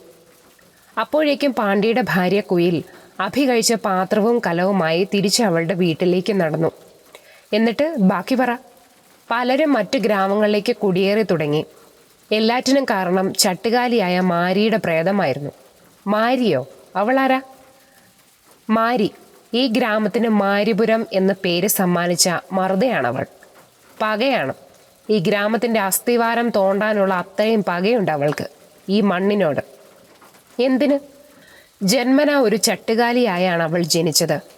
അവളുടെ ജനനത്തോടെ അമ്മ മരിച്ചു. അതോടെ അവളെ ഉപേക്ഷിച്ച് അച്ഛൻ വേറെ നാട്ടിലേക്ക് പോയി. അനാഥയായ അവളെ ഇവിടുള്ളൊരു കിളവിയാണ് നോക്കി വളർത്തിയത്. അവൾക്ക് 16 വയസ്സ് തികയുമ്പോൾ വസൂരി വന്ന ആ കിളവിയും മരിച്ചു. സ്വന്തം അമ്മയെ കൊന്ന് പുറത്തു വന്നതുകൊണ്ട് അവളെ നാട്ടുകാർക്കെല്ലാം ഒരുതരം പുച്ഛമായിരുന്നു. പലയിടത്തും അവൾ അവഗണിക്കപ്പെട്ടു. കിളവിയുടെ മരണത്തോടെ അവൾ തീർത്തും ഒറ്റപ്പെട്ടു എന്ന് തന്നെ പറയാം. ചട്ടുകാലി ആയിരുന്നെങ്കിലും അവളുടെ തൊലിവെളുപ്പും സൗന്ദര്യവും കണ്ട് ഇവിടുത്തെ ആണുങ്ങളുടെ ഉറക്കം പോലും നഷ്ടപ്പെട്ടിരുന്നു. രാത്രികാലങ്ങളിൽ അവളുടെ കുടിലിലെ വാതിലിൽ മുട്ടാത്ത ആണുങ്ങൾ വിരളമായിരുന്നു. പക്ഷെ അവളുടെ മനക്കരുത്തിന് മുന്നിൽ അവരെല്ലാം മുട്ടുമടക്കി. പെണ്ണായിരുന്നെങ്കിലും ആണിൻ്റെ കരുത്തായിരുന്നു മാരിക്ക്. അവളുടെ സൗന്ദര്യം കണ്ട് നാട്ടിലെ സ്ത്രീകൾക്ക് പോലും അസൂയ ജനിച്ചിരുന്നു. പല വൃത്തികേടുകളും പറഞ്ഞ് അവളുടെ മനസ്സിനെ വേദനിപ്പിക്കാൻ അവർ ശ്രമിച്ചു. അങ്ങനെ ഒരിക്കൽ അവളുടെ ശരീരത്തിലും വസൂരി പൊങ്ങി. സഹായത്തിന് ആരുമില്ലാതെ അവൾ വീട്ടിനുള്ളിൽ കിടന്ന് നരകയാതനകൾ അനുഭവിച്ചു. നിവൃത്തിയില്ലാതെ ആയപ്പോൾ അവൾ നാട്ടുകാരുടെ സഹായം ചോദിച്ചു. ഓരോ വീട്ടുപടിക്കലും പോയി യാചിച്ചു. എല്ലാവരും അവളെ തെരുവ് നായയെ പോലെ ആട്ടി ഓടിച്ചു. കഠിനമായ വേദനയും സങ്കടവും ഒരുപാട് സഹിച്ചിട്ടുണ്ടവൾ. ഒരിറ്റ് വെള്ളം കൊടുക്കാൻ പോലും ഇവിടെ ഉണ്ടായിരുന്നവർ തയ്യാറായില്ല. ഒരു മൃഗത്തോട് കാണിക്കുന്ന പരിഗണനയെങ്കിലും ഇവിടെ ഉള്ളവർ കാണിച്ചിരുന്നെങ്കിൽ ഇന്നിവിടം ഇങ്ങനെ ശ്മശാന സമാനമാകുകയില്ലായിരുന്നു. സങ്കടവും വേദനയും സഹിക്കാതെ വന്നപ്പോൾ അവളിലും പക ജനിച്ചു കാണും. ഒരു ദിവസം രാത്രി ഭിത്തിയിൽ ഒരുത്തരെയും വിടമാട്ടെ എന്ന് എഴുതി വെച്ച് അവൾ ആ കിണറ്റിൽ ചാടി ആത്മഹത്യ ചെയ്തു. അതോടെ ഗ്രാമവാസികൾക്ക് അവളോടുള്ള ദേഷ്യം കൂടി. കിണറ്റിൽ നിന്നും അവളുടെ ശരീരം പോലും എടുക്കാൻ ആരും കൂട്ടാക്കിയില്ല. കുറെ കല്ലും മണ്ണും കൊണ്ട് കിണർ മൂടാൻ അവർ തീരുമാനിച്ചു. അങ്ങനെ എല്ലാവരും കൂടി ആ കിണർ പൊളിച്ചു. പക്ഷേ പിന്നീടുള്ള ദിവസങ്ങൾ എല്ലാവരെയും അത്ഭുതപ്പെടുത്തി. കിണർ ഇരുന്ന ഭാഗത്തെ മണ്ണ് വീണ്ടും താഴ്ന്നു തുടങ്ങി. ഓരോ ദിവസം കൂടുന്തോറും അതിൻ്റെ ആഴവും കൂടി വന്നു. കിണർ ഇരുന്ന ഭാഗം അതേ അളവിലും ആഴത്തിലും ഒരു കുഴിയായി തന്നെ രൂപം കൊണ്ടു. പിന്നെയും അവരത് മൂടാൻ ശ്രമിച്ചു. എല്ലാം വിഫലമായി. ഒടുവിൽ ആ കിണറിന് ഇപ്പോൾ കാണുന്ന രീതിയിൽ ചുറ്റുമതിൽ കെട്ടി സുരക്ഷിതമാക്കി. പിന്നീടുള്ള രാത്രികൾ ഭയം മാത്രമാണ് സമ്മാനിച്ചത്. പാണ്ഡി പറഞ്ഞു നിർത്തിയപ്പോൾ അഭിയുടെ കണ്ണുകൾ നിറഞ്ഞിരുന്നു. ഇപ്പോഴും അവളുടെ ആത്മാവ് ആ കിണറ്റിൻകരയിലും പരിസരങ്ങളിലും അലഞ്ഞു തിരിഞ്ഞു നടക്കാറുണ്ട്. രാത്രിയുടെ നിശബ്ദമായ ഏകാന്തതയിൽ സൂക്ഷ്മമായ കാതോർത്താൽ കേൾക്കാം മാരിയുടെ കരച്ചിൽ. ഈ 20-ാം നൂറ്റാണ്ടിലും ഈ പ്രേതത്തിലൊക്കെ നിങ്ങൾ വിശ്വസിക്കുന്നുണ്ടല്ലോ, കഷ്ടം തന്നെ. ഒരു നിരാശയോടുകൂടിയാണ് അഭി അത് പറഞ്ഞത്. ശരിയാണ് സാർ, ഞാനും ഇതൊന്നും ആദ്യം വിശ്വസിച്ചിരുന്നില്ല. പക്ഷെ ഒരു നേർക്കാഴ്ച പോലെ കണ്ണിന് മുന്നിൽ കാണുമ്പോൾ എങ്ങനെയാണ് സാർ വിശ്വസിക്കാതിരിക്കുന്നത്? ഈ 20 വർഷത്തിനുള്ളിൽ 32 പേരാണ് ആ കിണറ്റിൽ വീണ് മരിച്ചിട്ടുള്ളത്.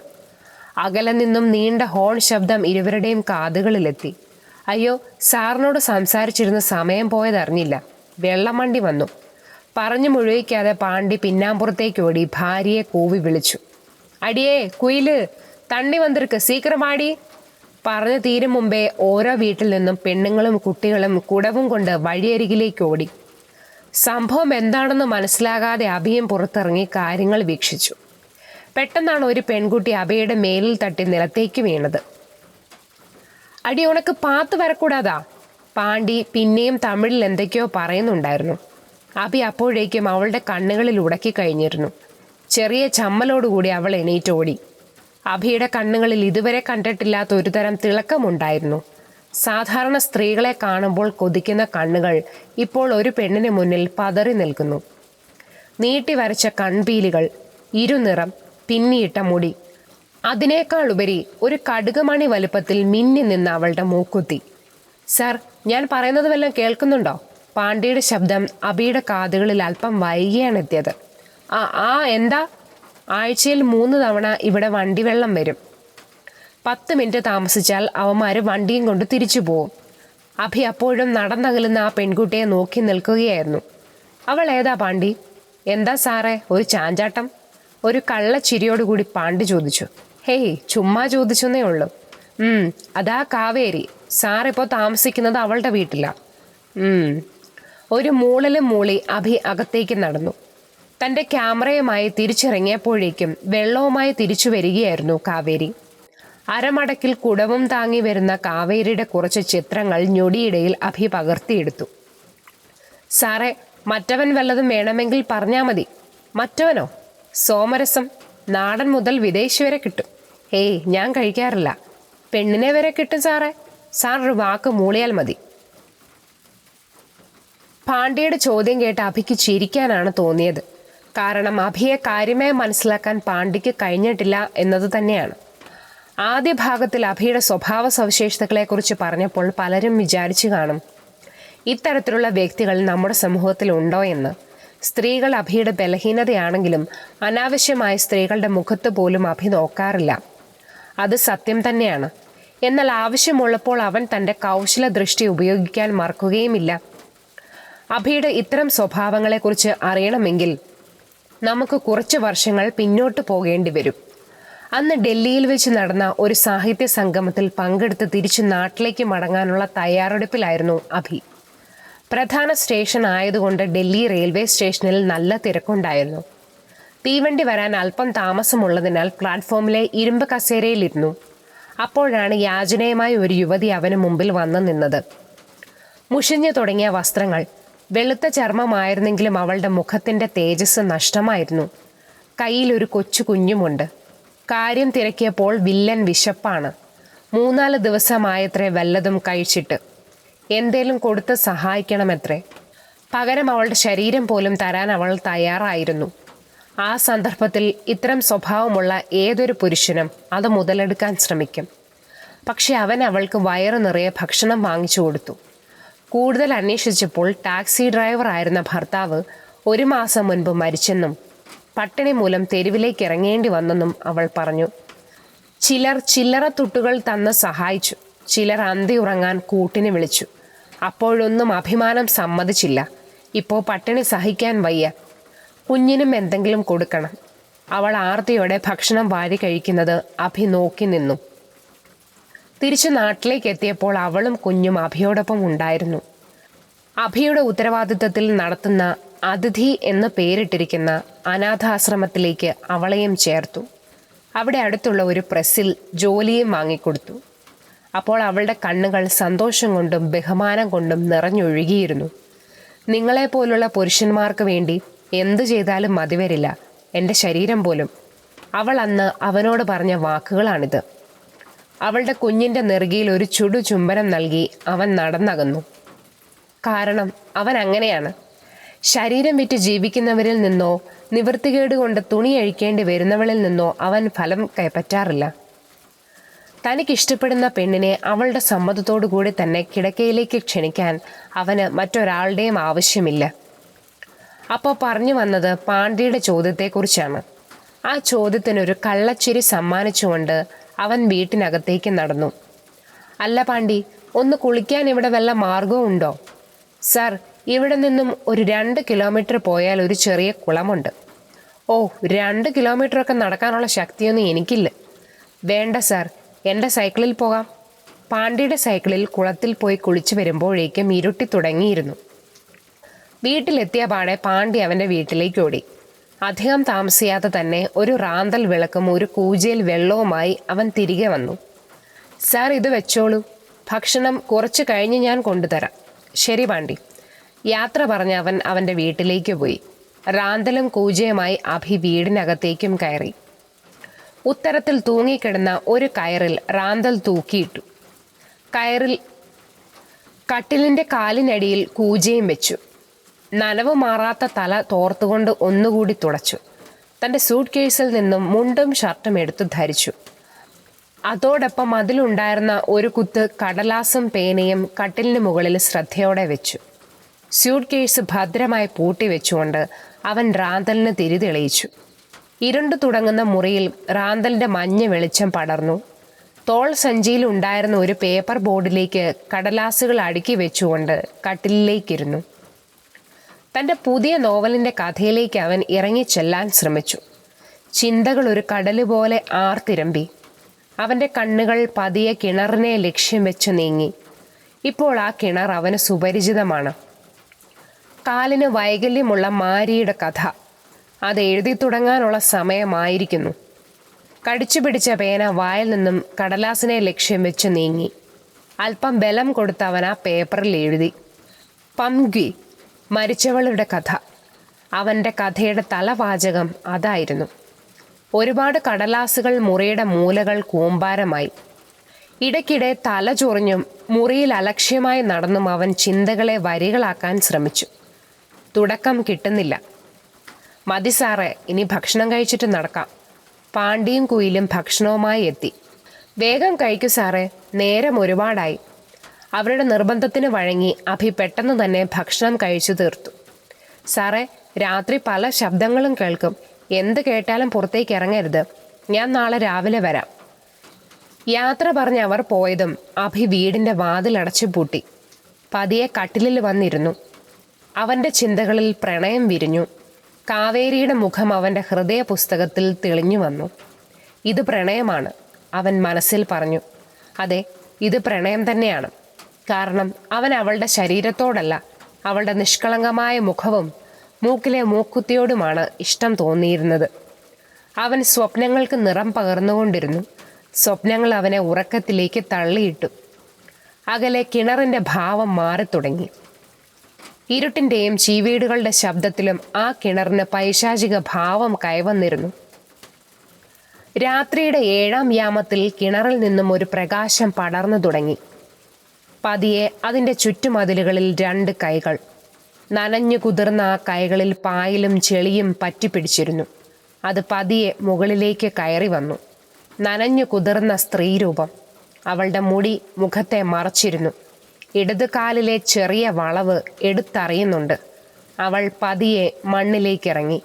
നീണ്ടു തൂങ്ങിക്കിടന്ന അവളുടെ സാരി മണലിൽ ഉരച്ചുകൊണ്ട് അവൾ മുന്നോട്ട് നടന്നു. വാതിലിൽ ശക്തമായ മുട്ടൽ കേട്ടാണ് അഭി കണ്ണു തുറന്നത്. സൂര്യപ്രകാശം അവൻ്റെ കണ്ണുകളെ അസ്വസ്ഥമാക്കി.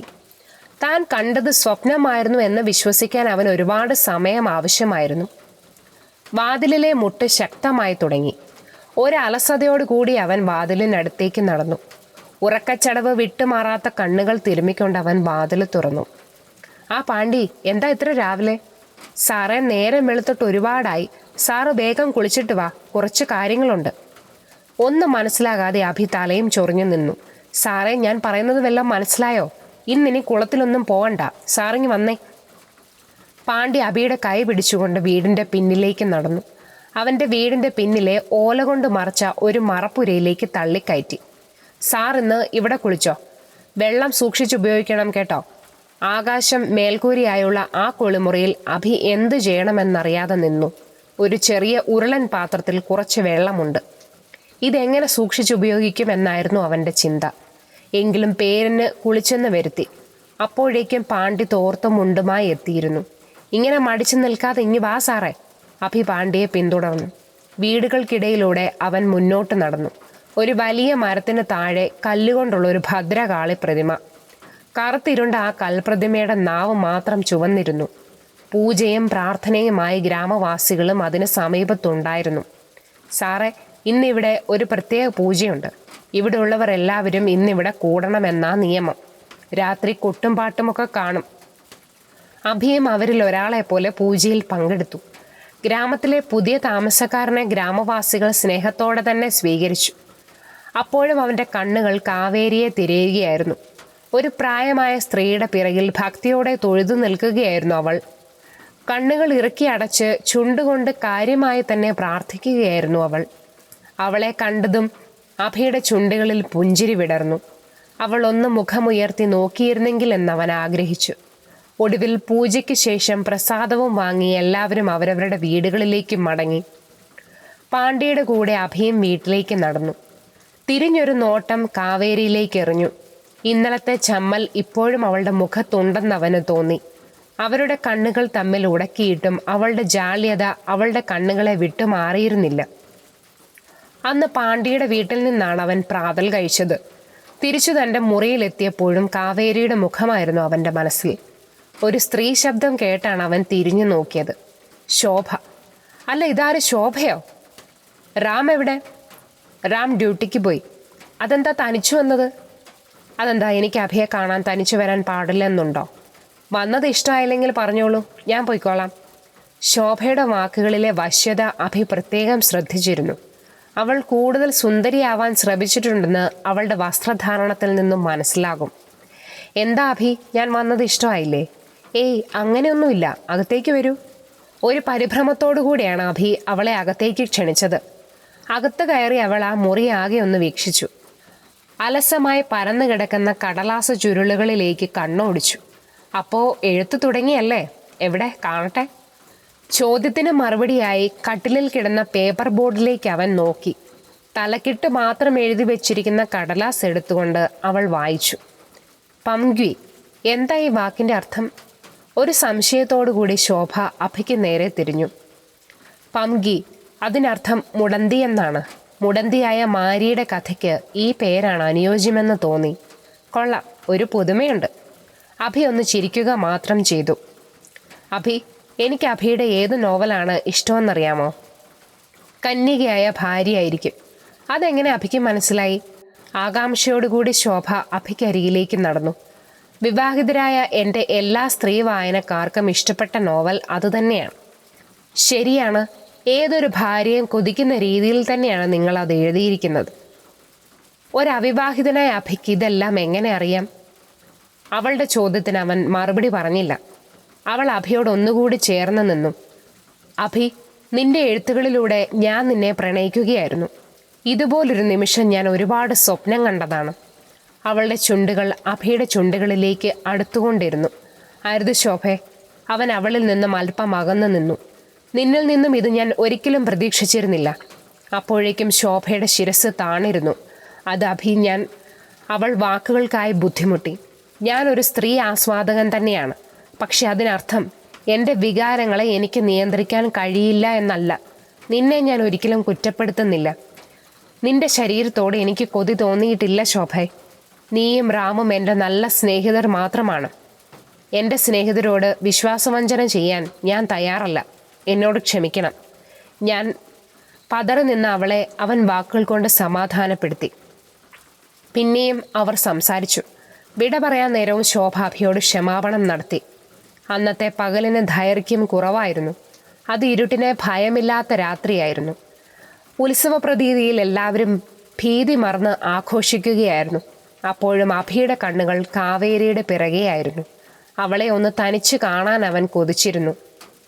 അവൻ്റെ ആഗ്രഹം സാധ്യമാകാൻ എന്നോണം കാവേരി വീട്ടിലേക്ക് മടങ്ങി. സൂത്രത്തിൽ അവനും അവിടെ നിന്നും അപ്രത്യക്ഷമായി. കാവേരി, അവൾ നിന്നു. അവൻ അവൾക്ക് അഭിമുഖമായി നിന്നു. ആഘോഷസ്ഥലത്തെ പന്തങ്ങളുടെ പ്രകാശം കുറച്ച് അകലെയായി കാണാം. ചന്ദ്രശോഭ അവളുടെ മുഖത്ത് പതിഞ്ഞിരുന്നു. എങ്ങോട്ട് പോകുന്നു? വീട്ടിക്ക്. തല വലിക്കത്, കൊഞ്ചം തൂങ്ങണം. അവൾ അത് പറയുമ്പോൾ അവളുടെ മുഖത്തെ ഭയം അവന് കൂടുതൽ ഇഷ്ടമായി. അവളുടെ കണ്ണുകളിലേക്ക് അവൻ്റെ കണ്ണുകൾ ആഴ്ന്നിറങ്ങി. തൻ്റെ പ്രണയം അവൻ കണ്ണുകളിലൂടെ അവളെ അറിയിച്ചു. പെട്ടെന്നൊരു ചുംബനം അവളുടെ നെറുകയിൽ കൊടുത്തിട്ട് അവൻ പറഞ്ഞു, ഇത് തലവേദനയ്ക്ക് നല്ലതാ. പിന്നെ എനിക്ക് നിന്നെ ഇഷ്ടാ. ഒരു കള്ളച്ചിരിയും സമ്മാനിച്ച് അവൻ ആഘോഷ സ്ഥലത്തേക്ക് നടന്നകന്നു. അപ്പോഴേക്കും കാവേരി ആശ്ചര്യത്തിൻ്റെ കൊടുമുടി കയറുകയായിരുന്നു. ഒരു അന്യപുരുഷൻ ചുംബിച്ചിട്ടും തനിക്ക് പ്രതികരിക്കാൻ കഴിഞ്ഞില്ല. അതിനർത്ഥം എന്താണ്? ചെറിയൊരു നാണം മുഖത്ത് വിരിഞ്ഞെങ്കിലും അത് ഭയവും സങ്കടവുമായി മാറി. ആഘോഷങ്ങൾ വളരെ വൈകിയാണ് കഴിഞ്ഞത്. അവൾ അന്ന് ഉറങ്ങില്ലെന്ന് അഭിക്ക് ഉറപ്പായിരുന്നു. കാരണം അവനും ഉറങ്ങാൻ കഴിഞ്ഞിരുന്നില്ല. നേരം വെളുക്കാൻ ഇനി അധികം സമയമില്ല. രാവിലെ തന്നെ അവളെ കാണണം. സൂര്യപ്രകാശം ഭൂമിയിലേക്ക് വീണു തുടങ്ങി. അഭിയുടെ കണ്ണുകൾ ഉറക്കത്തിലേക്ക് വീണുകൊണ്ടിരുന്നു. വാതിലിലെ മുട്ട് കേട്ട് അവൻ ഞെട്ടി ഉണർന്നു. ഡാ പാണ്ടി, നിനക്ക് ഉറക്കമൊന്നുമില്ലേ? ഒന്ന് ഉറങ്ങി വരുമ്പോഴാ. പാണ്ടിയെ പിന്നെയും കുറെ ചീത്ത പറഞ്ഞ് അഭി കതക് തുറന്നു. അത് റാമായിരുന്നു. അവൻ്റെ കണ്ണുകൾ കലങ്ങി. ആകെ ഒരു അസ്വസ്ഥത അവൻ്റെ മുഖത്ത് പ്രകടമായിരുന്നു. അഭി, ശോഭയെ കാണുന്നില്ല. ഏങ്ങലോടെ റാം അഭിയുടെ മാറിലേക്ക് വീണു. റാമിൻ്റെ വാക്കുകൾ കേട്ട് അഭിയുടെ നെഞ്ചും ഒന്ന് പിടഞ്ഞു. കാണുന്നില്ലെന്നോ? അവൾ ഇന്നലെ രാവിലെ ഇവിടെ വന്നതാ. എന്നോട് പറഞ്ഞിട്ട് അവൾ ഇങ്ങോട്ട് വന്നേ. പക്ഷെ ഞാൻ രാത്രി ഡ്യൂട്ടി കഴിഞ്ഞെത്തുമ്പോൾ വീട്ടിൽ അവൾ ഇല്ല. നീ പേടിക്കണ്ട, അവൾക്കൊന്നും സംഭവിച്ചു കാണില്ല. നമുക്ക് പോലീസിൽ ഒരു പരാതി കൊടുക്കാം. അപ്പോഴേക്കും പാണ്ടി പ്രാതലുമായി വന്നു. റാം കാര്യങ്ങളൊക്കെ അവനോടും വിശദീകരിച്ചു. ഇനി ചിലപ്പോൾ ആ കിണറ്റിലെങ്ങാനും. പാണ്ടിയുടെ ഇടുത്തി പോലുള്ള വാക്കുകൾ കേട്ട് റാം കിണറിനരികിലേക്ക് ഓടി. പിന്നാലെ അഭിയും. ഓടിക്കിതച്ച് കിണറിൻ്റെ ചുറ്റുമതിലിൽ പിടിച്ചതും ഇളകി നിന്ന ഒരു കല്ല് കിണറിൻ്റെ അഗാധങ്ങളിലേക്ക് പതിച്ചു. ആഴം കൂടുതലുള്ളത് കൊണ്ട് കിണറിൻ്റെ ഉൾവശം ഇരുട്ട് നിറഞ്ഞിരുന്നു.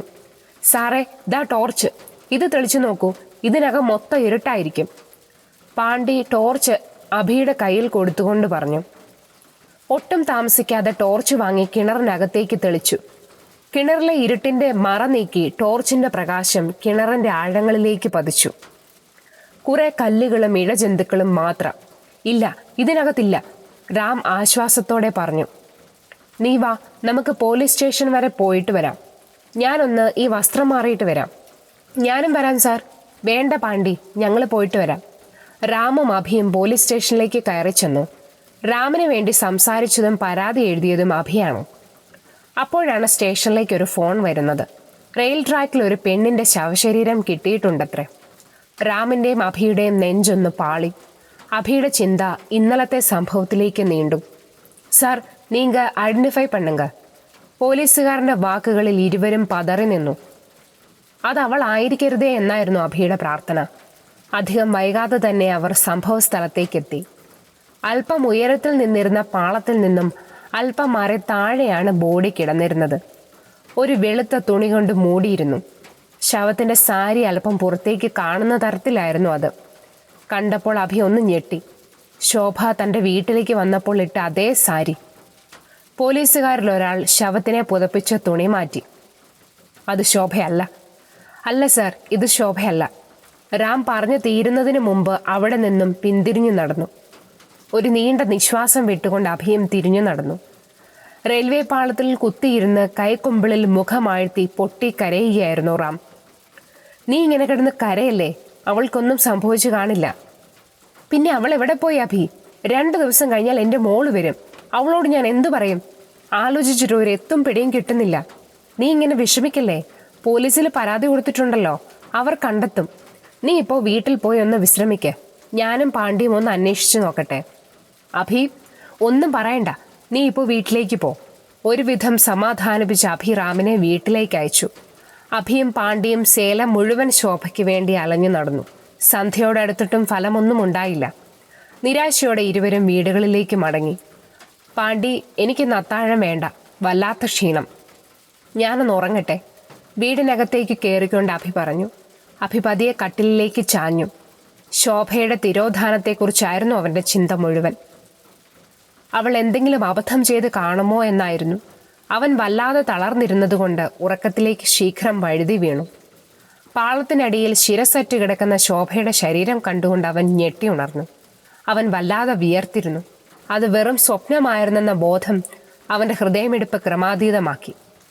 കട്ടിലിൻ്റെ കാലിൻ ചുവട്ടിലിരുന്ന കൂജിയിൽ നിന്നും അവൻ ആർത്തിയോടെ വെള്ളം കുടിച്ചു. ജനൽ പഴുതിലൂടെ ഇളം തെന്നൽ അവൻ്റെ ശരീരത്തെ തൊട്ട് തലോടി കടന്നുപോയി. അവൻ്റെ കണ്ണുകൾ മെല്ലെ കിണറിനെ ലക്ഷ്യം വെച്ച് നീങ്ങി. അവൻ്റെ കണ്ണുകൾ ഭയത്താൽ വിടർന്നു. തൊണ്ടയിൽ നിന്നും വെള്ളമിറക്കാനാവാതെ അവൻ പ്രയാസപ്പെട്ടു. ഒരു ചുമയോടുകൂടി വായിലെ വെള്ളം പുറത്തേക്ക് തുപ്പിക്കൊണ്ട് അവൻ പൂർവ്വസ്ഥിതിയിലേക്ക് വരാൻ ശ്രമിച്ചു. കണ്ണുകളിലെ ഭയത്തിന് തീവ്രത കൂടി വന്നു. കിണറിനോട് ചേർന്ന് മുഖം മുടികൊണ്ട് മറച്ചു നിൽക്കുന്ന ഒരു സ്ത്രീരൂപം. താൻ കഴിഞ്ഞ ദിവസം കണ്ട സ്വപ്നത്തിലെ അതേ രൂപം. അത് മാരി തന്നെയാണെന്ന് കാലിലെ മുടന്തുകൊണ്ട് അവൻ തീർച്ചപ്പെടുത്തി.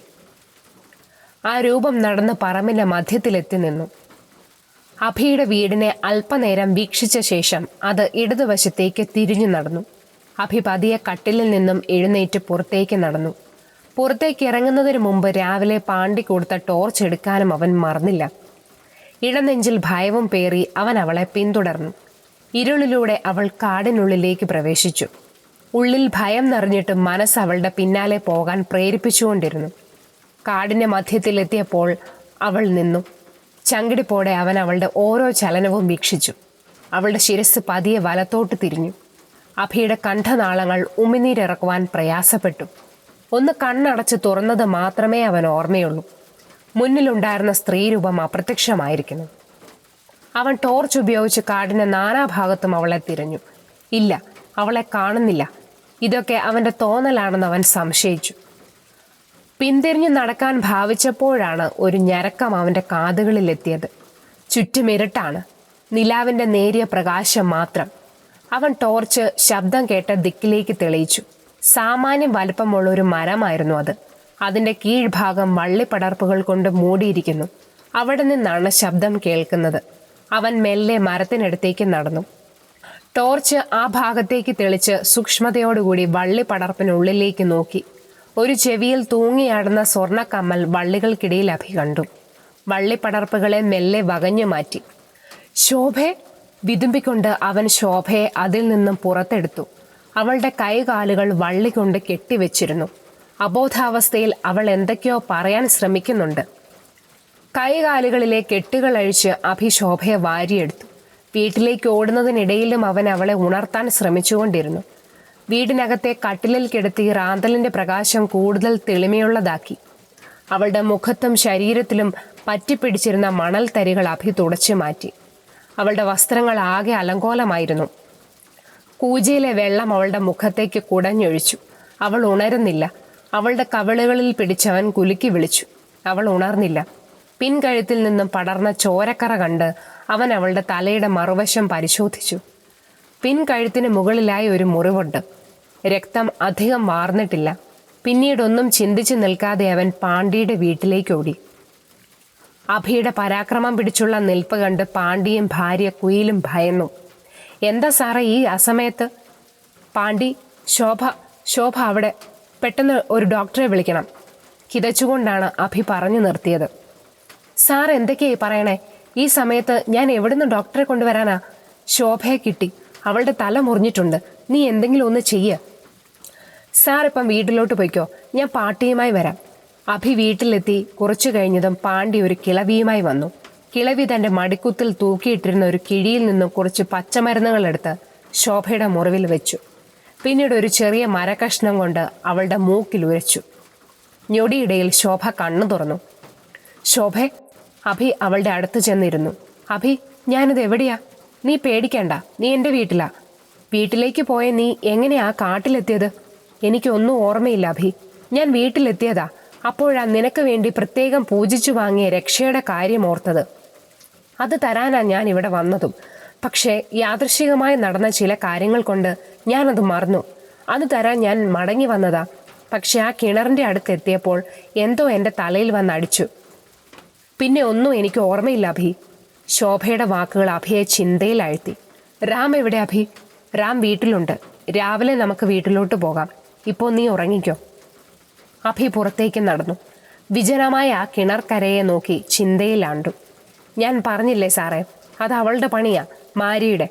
പാണ്ഡിയുടെ വാക്കുകൾ കേട്ട് അഭി പാണ്ഡിക്ക് നേരെ തിരിഞ്ഞു.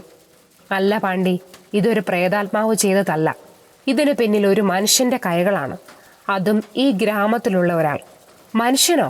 ഇവരെ കൊന്നിട്ട് ഇവിടെയുള്ളവർക്ക് എന്ത് കിട്ടാനാ? പാണ്ഡിയുടെ മുഖം ചൊളിഞ്ഞു. കൊല്ലാനാണെന്ന് ഞാൻ പറഞ്ഞില്ലല്ലോ. കൊല്ലാനായിരുന്നെങ്കിൽ അവളെ കിണറ്റിലേക്ക് തള്ളിയിട്ടാൽ മതിയായിരുന്നു. പക്ഷേ അവളെ എന്തിന് കാട്ടിലേക്ക് കൊണ്ടുപോയി? സാർ എന്താ പറഞ്ഞു വരുന്നത്? ഒന്നുകിൽ അവളുടെ ശരീരം, അല്ലെങ്കിൽ അതുപോലെ മറ്റെന്തെങ്കിലുമാണ് ഇത് ചെയ്തവൻ്റെ ആവശ്യമെങ്കിലോ? എനിക്കൊന്നും മനസ്സിലാവുന്നില്ല. മനസ്സിലാക്കി തരാം. ഈ 20 വർഷത്തിനിടയിൽ 32 പേര് മരിച്ചു എന്നല്ലേ പാണ്ഡി പറഞ്ഞത്? അതെ.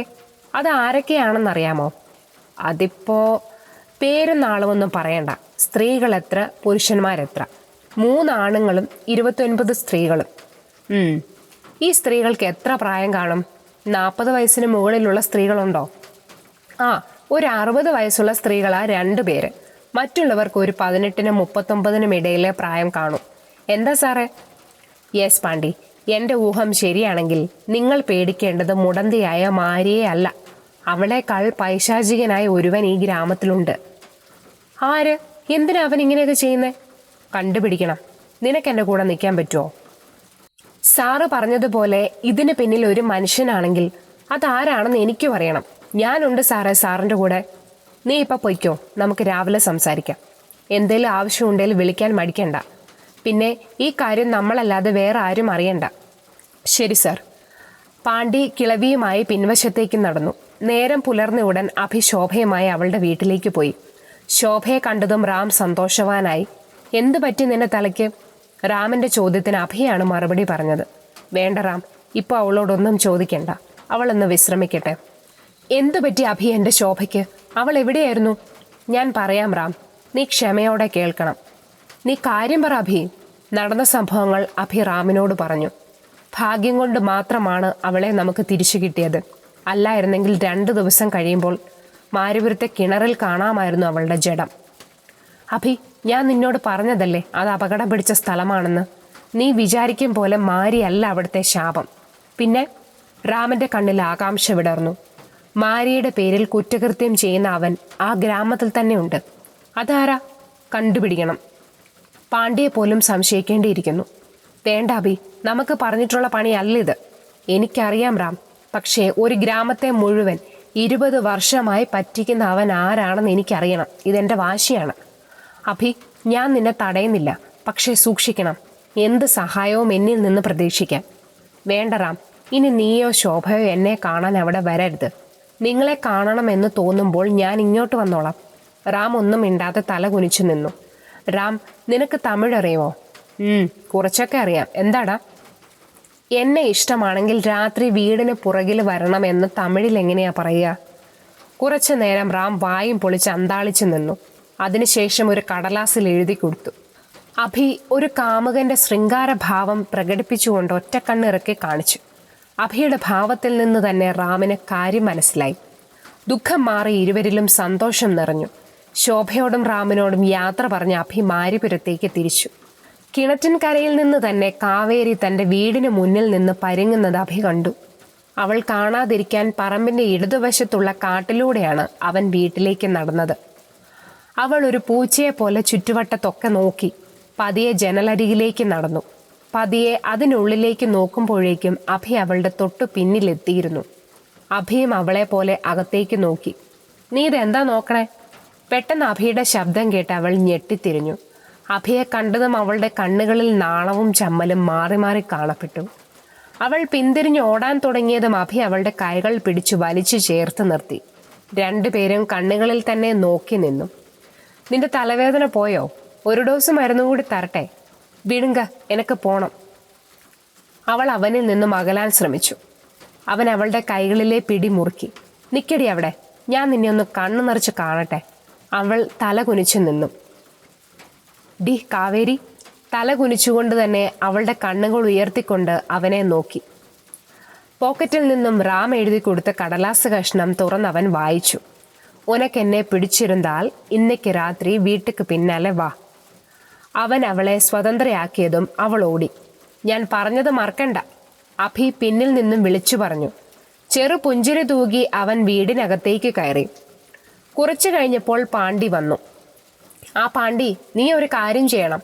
30 വയസ്സിന് മുകളിലുള്ള ഗ്രാമത്തിലെ ആണുങ്ങളുടെ പേര് വിവരങ്ങൾ കണ്ടുപിടിക്കണം. അത് കണ്ടുപിടിക്കാനൊന്നുമില്ല.